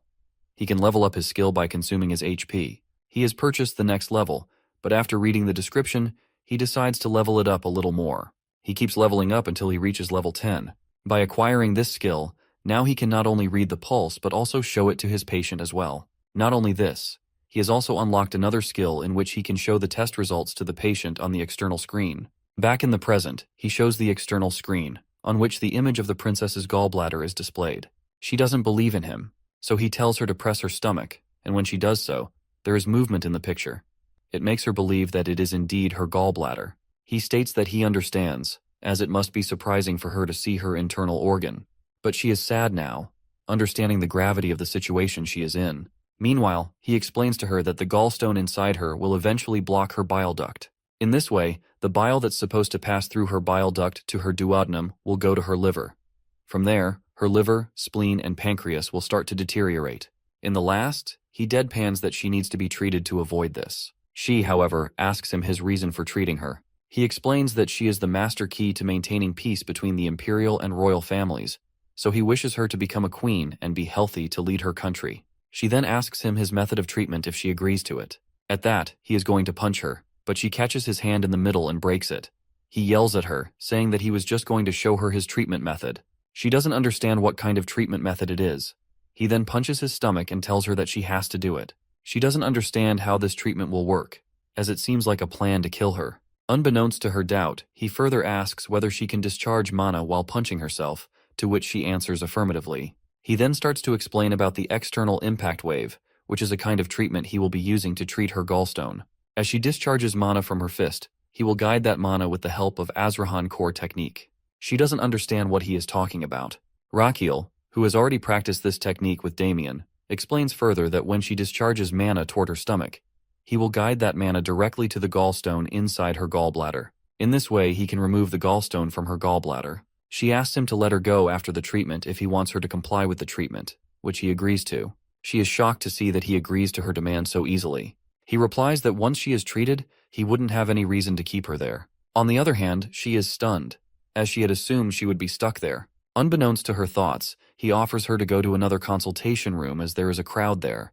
Inside the other room, he demands that the princess show her back to him so that he can examine the location and size of the gallstone, and she complies. After checking her up, he asks her to clench her fist and place it on her stomach. After doing this, it is time for her to hit her stomach.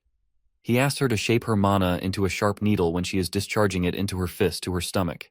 He asks whether she can focus on one point, which she answers affirmatively. She finally hits her stomach but is amazed to feel that it doesn't hurt at all, as it feels like the gallstone has gone from her stomach to somewhere else. Then he asks her to see the CT scan image of her gallbladder, where the gallstone is now cracked. He tells her that she is doing well, so she needs to do it again. After trying multiple times, he stops her as her gallstone has completely crumbled down. Rakiel, who is tired, still praises her for doing well, which brings a smile to her face. He then concludes the treatment, saying that the crumbled gallstone will be discharged from her body naturally. She is baffled to hear it, as she assumes that there is one more stone to break. But when she turns to him, he looks like a ghost. Now she realizes that the mana she discharged was absorbed by him. She shakes him vigorously while asking about his well-being. He tells her that he is fine while thinking that her mana is stronger than he expected. To see his condition, she asks his purpose for pushing himself to his limit. He weakly replies that it's because she is his patient. She doesn't understand, but he again emphasizes that as long as she is receiving the treatment, she will be his patient, which stuns her. Then he weakly adds that he needs to rest before he faints, while she tries to call for him. After a while, our guy is sleeping on his bed when Garden checks on him. He informs Adeline that he is all right, as he has neither a fever nor breathing problems. Adeline asks about the cause of him not waking up yet. He answers that it is because his body is naturally weak, and on top of that, he pushed it to its limit. She tries to apologize for it, but Garden shakes his head, adding that Raquel had told him in advance that he might faint, so she shouldn't think too much about it. Seeing her confused expression, he explains that it is a common occurrence for our guy to put others before himself. Garden also expresses his worry about his master in this regard. Listening to everything, her sharp edges soften as she realizes she was too shallow not to trust someone as good-hearted as Raquel. Seeing her response, his system informs him that, although his actions were purely selfish, his devotion deeply affects his patient's heart. Not only this, his act of sincerity and devotion will bring a positive change in the future, possibly referring to the prevention of war. Now he has formed a patient-doctor bond with Adeline, as she will no longer question her medical treatment in the future. With a soft expression, she holds his hand. Seeing this, his organs try to stop her, believing she is deceived by him. At the same time, his intestine grants him 1500 HP for his actions. Meanwhile, Garden also notices her holding Raquel's hand, and a green light appears above his head as a sign of a possible relationship between Adeline and Raquel. When Raquel is well rested, he meets her, and she immediately asks about his well-being. He answers that he was fine to begin with, and asks what he said before fainting. She tries to tease him, adding how emotional he became, while saying that she is now his patient. Embarrassed, he stops her from saying anything further. He then informs her that he will spend his afternoons treating her as he has rested. He is also determined not to lose consciousness this time. She also expresses her trust in him, saying that if he says the gallstone needs to be removed, she will trust his judgment and treatment from now on. She thanks him afterward, which embarrasses him once again, as he did this for his own goals. Afterward, he is seen treating Adeline numerous times, using the Azrahan core technique to absorb the external mana impact. As a result, he not only levels up his Azrahan core but also expands his slots. After a few days, he successfully destroys 15 gallstones and looks like a carcass as a result. Now he is at level 6 in the Azrahan core technique, with 15 liters of space in his mana slot. He thanks her for her cooperation, mentioning that only one gallstone remains to be destroyed. He adds weakly that her mana impact is very powerful to begin with. She responds that she feels awful hearing this. He replies that she should be thankful to him instead. Hearing this, she misunderstands, as she is thinking that he wants a reward for his actions. But he clarifies that what he really wants is for her kingdom not to start a war with theirs. Hearing this, her expression changes, and he asks, why is that? She explains that she's never met anyone like him in her entire life. He doesn't understand her subtle meaning and takes his leave, as he has a patient to discharge. The said patient is none other than his father. They are in a separate room where he has also brought the archbishop to perform sacred blessing magic. The next moment, after receiving the blessing, the emperor sits up. He asks for a piece of paper, as he doesn't have much strength to speak. After reading the contents of the paper, he is completely stunned. The emperor asks which date he chose to go with the princess, while mentioning that he heard about him visiting her while he was lying in bed. On the other side, the prince doesn't understand a thing his father is implying. His father reveals that he is talking about the princess of Amboise. He starts to say that he doesn't know what he told the envoy of Amboise to convince him to send their princess here. But it is irresponsible on his part to proceed with the matter of marriage without any consultation when he is going to be emperor one day. Now our dude thinks about everything as how everyone in the palace looks at them and realizes that everyone assumes that there must be something going on between them. He contemplates this for a moment and concludes that bringing up the matter of a non-existent war would be an absurd idea. So he exclaims that the emperor is right about his mischief, as he has taken advantage of his condition by bringing the princess here, only for him to be rejected by her in the end. The emperor is furious to hear that he was rejected after going to such lengths, and he dramatically tells the archbishop to heal him again. On the other hand, our guy is trying to slip away before his father's lecture gets underway. Before he can get away, his father catches him and gives him a long lecture about his responsibilities as crown prince. Meanwhile, the emperor's subordinates notice that his right nostril is twitching slightly, meaning the scolding is just a pretense, which means that he is, in fact, proud of his son. Our boy just wants this drama to end since he isn't even the emperor's son to deserve such warm treatment. To wrap it up, he tells his father that he understands everything and now needs to take his leave, as his patient is waiting for him. The emperor allows him to go. Before leaving, he reminds his father again to be careful, mentioning that someone tried to kill him, so he needs to stay extra cautious, and the emperor agrees. Meanwhile, a knight from Amboise is rushing toward the Magentano Empire to inform the princess about the current situation in her country. Inside the side palace, our boy is complaining to his patient that he was beaten 500 times, which means that he always fainted from the force of Princess Adeline's mana during her treatment. On the other hand, she insisted on one more hit so they could finally finish this off. He agrees with her, and at last, he has guided her mana to destroy her gallstone. This time, finally they've done it. His system congratulates him on withstanding those 5-1 external mana shockwaves. As a result, he has awakened the Azrahan martial technique known as Indestructible. According to this technique, he can become indestructible for 5 minutes each day.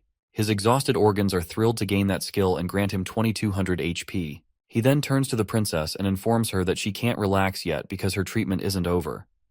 He realizes that if she developed a gallstone at such a young age, she could easily develop another one. He then asks Garden to bring Injinho decoction, which she needs to take consistently for 2 weeks. He also needs to check if her body will tolerate it well. At this moment, he gains a life bonus for successfully saving the princess's life. Beyond that, he has done it for peace, so she could ascend the throne and prevent war. He is happy, while thinking that he might finally enjoy a life of riches, but destiny seems determined to keep him on his toes. Just then, a messenger bursts through the door to inform him that Adeline received a message from her hometown. To their horror, he informs them that Jabilion, a cadet royal from the kingdom's western region, has declared rebellion against the country. That man believes the current royal family is weak, given they surrendered to the crown prince's absurd demand to send the princess there. Our boy is quite depressed to hear that this has happened despite all his efforts to prevent it. Meanwhile, the princess asks about the current situation.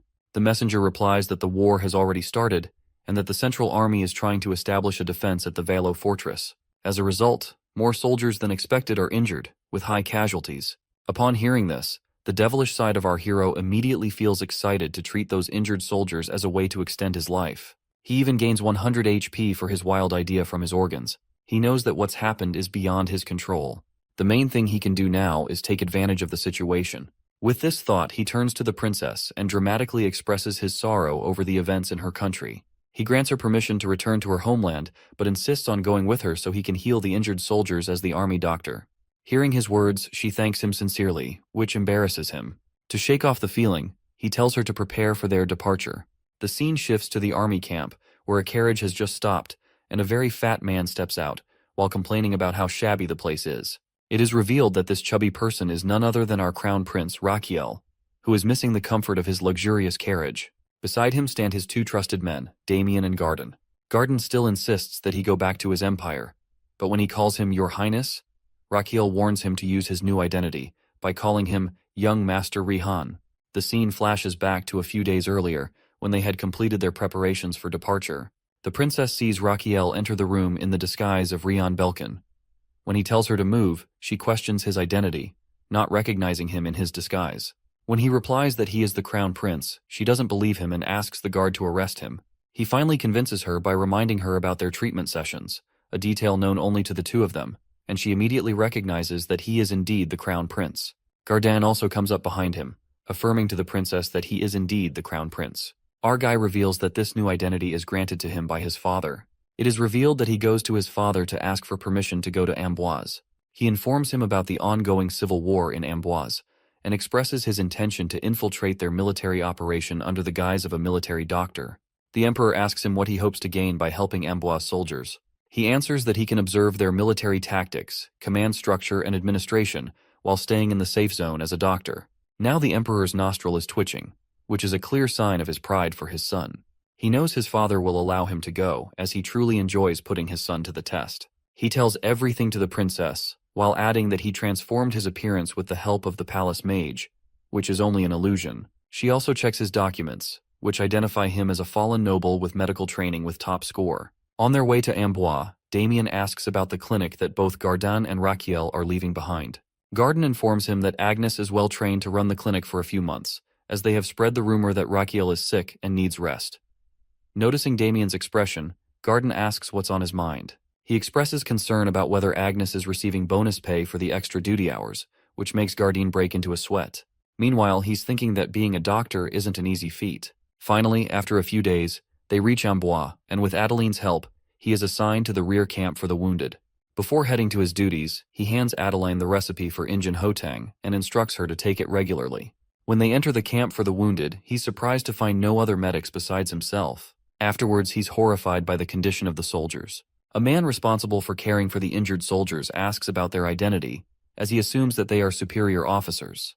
Rakil introduces himself as the military physician, but the caretaker shows ignorance regarding his arrival. He then asks the caretaker about the current situation of the camp, and the caretaker indifferently replies that everyone inside is dead. He even glances inside to see if anyone is alive. Hearing this, Rakil demands an explanation. The caretaker, as heartless as he seems, explains that they need to make space for the next batch of injured soldiers, and the only way to do so is when the injured who occupy the camp die. He even complains about how bothersome it is to clear the bodies. Rakil doesn't like this one bit, as there's no way he's getting any life bonus from this situation. So, he asks the caretaker to bring him to the commander of the camp. Meanwhile, the said commander is enjoying wine in his luxury tent when someone suddenly tries to strike him. He luckily dodges the attack and turns to face his assailant. It turns out to be Damien and Rakil. Damien asks if he should beat the man up. Rakil responds to make it worth 2 months' salary without killing him. With that, Damien starts beating the commander constantly, while the commander tries to reason with them, and claiming that he is the head officer in charge of the camp. However, Rakil reveals his documents, which states that he is an undercover royal inspector sent here to take the commander down.